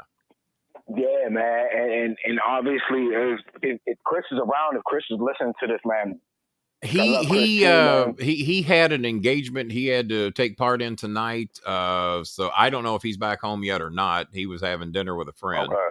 And I don't know if he's back home yet or not, but I'll certainly tell him to do the playback. But he normally, if he sees us go on live, he clicks in to check out the show. That's awesome. That's awesome, sir. Yeah. You know, where are you from, Nico? I am from Montgomery County, Maryland. Oh, get out of here. I don't get a lot of Maryland calls or people that identify themselves from Maryland. Maybe a few from Baltimore, I guess. Got a few over that way. I would say like you would probably hear from either Baltimore or somewhere in probably Baltimore, just because, you know, I think if I'm not mistaken, the Southern Territories did shows in Baltimore. Yeah. And, you know, especially, you know, if I'm not mistaken, Crockett, NWA, WCW. Yeah. Plus Cornette's worked in Baltimore quite a few times too. Yeah, he's told many stories of going up and down the 95. So. Oh yeah, I've been up and down 95 a few times myself. You got a question for Pesci? You don't get Pesci on this show often. What you got for Pesci? All right, I'm going to be honest with you guys. This is my don't be honest. Don't be honest with me. You'll get off. You won't even make the show if you're honest with me. Just tell me. I'm only swearing on Kenny's God tonight. Yeah, swear on my God, you're good to go. Pesci, how many bodies do you have? How many bodies? How many bodies, Pesci? No, honestly, that's why me and Kenny get along well, is because I'm actually a good guy. I kind of like bad boy. You just misunderstood a couple of times. Like I said, I take advantage of nice opportunities. I mean, I don't know why you went to prison. I'm guessing jaywalking and probably a parking violation of some type. No, it was much more deeper than that. But I can't hear him. You can't hear who? I can't hear Mike. You can't hear Pesci? You can't hear me right now? Oh, I hear him perfectly. Oh, you're gonna have to you're gonna have to rewatch it. Oh, you know why? I'll tell you why. You're picking me up through my cell phone and you're not getting the broadcast. So you're only getting me. So Pesci can hear you, but you can't hear Pesci. Yeah, I just answered him. Yeah, because if you watch the show, you're going to be delayed. But he says there are no bodies, that he's a good guy. I'll be honest, man. I'm a hustler. I've hustled for a long time. Pesci said to tell you he's a hustler. So yeah, you're hearing me through my phone. You're not hearing me through the podcast. So that's why you're not hearing Pesci. So They say I can talk myself out of Yeah, anything. So. I'm just joking around with Pesci. Pesci's we got a you. very good guy. He says Pesci's a very good guy. Well, I you do heard appreciate that. He says he appreciates it. Yeah, I don't have to tell him. I don't have to tell Pesci what you say because he hears you, but I'll have to tell you what Pesci says. Pesci said you can get fucked. No, he didn't say that. Welcome to Kenny Boland's, where he'll do a three-way. That was a Kenny Boland translation. He didn't actually say that. Kenny Boland three-way. We're on a three-way right now. The Star Maker, man. That's why I said. Well, I appreciate that. Pesci should be if he was around during the OVW days, he should have been, the boy, not the boss, but they didn't show us what OVW was. I didn't know what that was. Oh, let's put it this way: if I'd have known about Pesci back then, he'd have been on the goddamn show. I'll tell you that. And it was the Amped Radio Network. Apparently, that was something that Dickin made up, kind of like Arcadian Vanguard. They're just a thing in Brian Last Mind. So basically, OVI got shut down, and they went with NXT. Even though it was. I was young back then. I didn't really know the internet like that, but I remember hearing about the Amp Radio Network. I remember hearing about a lot of stuff. Yeah, yeah. Well, my show was on there. I think I was the only really show that got any ratings on there that I know of. I don't remember any of the other ones doing that well. Scooby's in the background. Can you see Scooby there? See Scooby back on he's on the left seat. Where's he at? He's on the left seat. If you can look over my shoulder, you'll see. Yeah, I see him. Yeah, little Scooby. Little Scooby. Yeah, he's been in bed all night. Two Cal's still in bed. This is the first night that the protective covers have come off my brand new furniture that I got last March. Then I sold that, and Wayfair sent me another set of furniture. Then I sold that, and then they sent me another set, and I sold that. So this is the fourth set of furniture that Wayfair has sent me that they were kind of sponsoring the show. So I would sell all the new furniture, but the four sets and a couple of recliners is where they cut me off at. And it was pretty good, I mean, fuck, they're $1,600 sets of furniture, and I'd sell them. I'd sell them at a discount to fans. They'd buy them from anywhere from $900 to $1,200 a set, and I think they were $1,690 brand new. I think so. This is the first night anybody's seen my furniture uncovered in about a year. Been a while, really? Yeah. Oh wow. And maybe 9 months. I think I covered it up because Scooby's so fucking rough on it. So I still have black covers on the base of the sofa. Hopefully his claws don't tear it up. Can't do leather around dogs, man. Yeah. Well, this is faux leather. You have it now. Yeah. Like I said, I wish it was a little less cluttered over by the fireplace area, but the fireplace is boarded up anyway for health reasons. And it's boarded up. And I've got another fireplace in the bedroom, but they're both boarded up. So I considered buying those electric fireplaces just to set in front of it because they look kind of real from a distance, but I never did. Electric fireplace? Yeah, it's like a little box. I think Amish people make them for like $250, and they're like little wooden fireplaces. And if you set them in front of a fireplace, they kind of blend in and look pretty cool. So if I'm still here next year, we might do that. Christopher and I might be making a move down the road, maybe July or August. Next year. I'm not sure if I will be in the country next year or not. It depends. It depends on what's going on COVID wise. Oh, you mean health wise? Well, I hope so. But as you know, I was like, wait a minute, hold on, because I was like, wait a minute, Kenny, Mr. Boland, the King, done got himself down quite a way. Yeah, we're down. Yeah, I've gone from 589 to 3 anywhere between 312 and 325, give or take. Depending if I've been a good boy or not. Sir. Well, I feel a lot better. There's no doubt about that. I notice I don't cough through every show anymore, and I don't have 15 chins anymore. So that's good. If I could just say, I've loved your stuff. I didn't know about you back in OVW. I didn't even know OVW exists when I was watching WWE back in 2004, 2005, because I'm only 29. Right. Oh, you're only 29. Okay. Well, that's how many viewers we have in the room right now. Yeah, we did. We started with 25, and we did lose. We did good tonight. Yeah. We hung around 48 there for a while, so that was. Sorry about my head. I keep getting sweat. It's well. goddamn light. all good, man. Don't worry about that. I have not got the vaccine yet. I haven't even had the flu since 1977. I have had 4 or 5 people that I know had COVID that were around me, including my son, my daughter-in-law, my ex-wife. Seems like there was a 4th one that had it that was near me too, but they weren't really. Like I've already had it. Yeah, they weren't really around me long, but I haven't even had the flu since 77. I've had 1 cold in 7 years. Wow. So I'm, I haven't really worried much about the vaccine yet, but if I'm, and I am in the group that should be getting it. I mean, I've had previous health issues. I'm still on a few medications, blood pressure, heart medication, to correct my my irregular heartbeat. So I'm probably, if I contacted somebody, I could get it, but I just haven't been that much worried about it. I'm not a COVID denier by any stretch. I've got 8 family and friends that have died from it. But yeah, it's a lot. That's a lot. And yeah, well, as they say, we all got to go sometime. But I'm just no particular hurry to go. Hey, Kenny. Yes.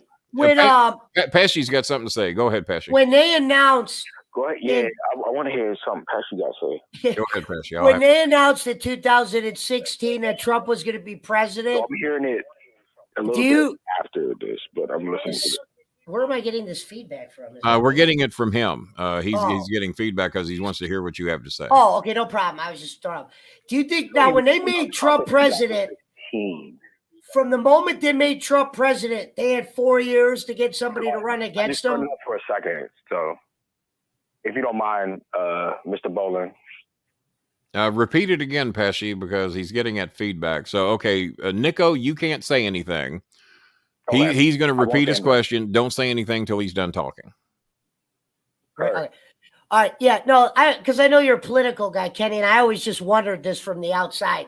When Trump became president after the first 4 years or whatever, were you surprised when this, when they're going to redo whatever they call that, the election, the guys that are going to be president, were you surprised that Joe Biden was the guy that they brought to beat him?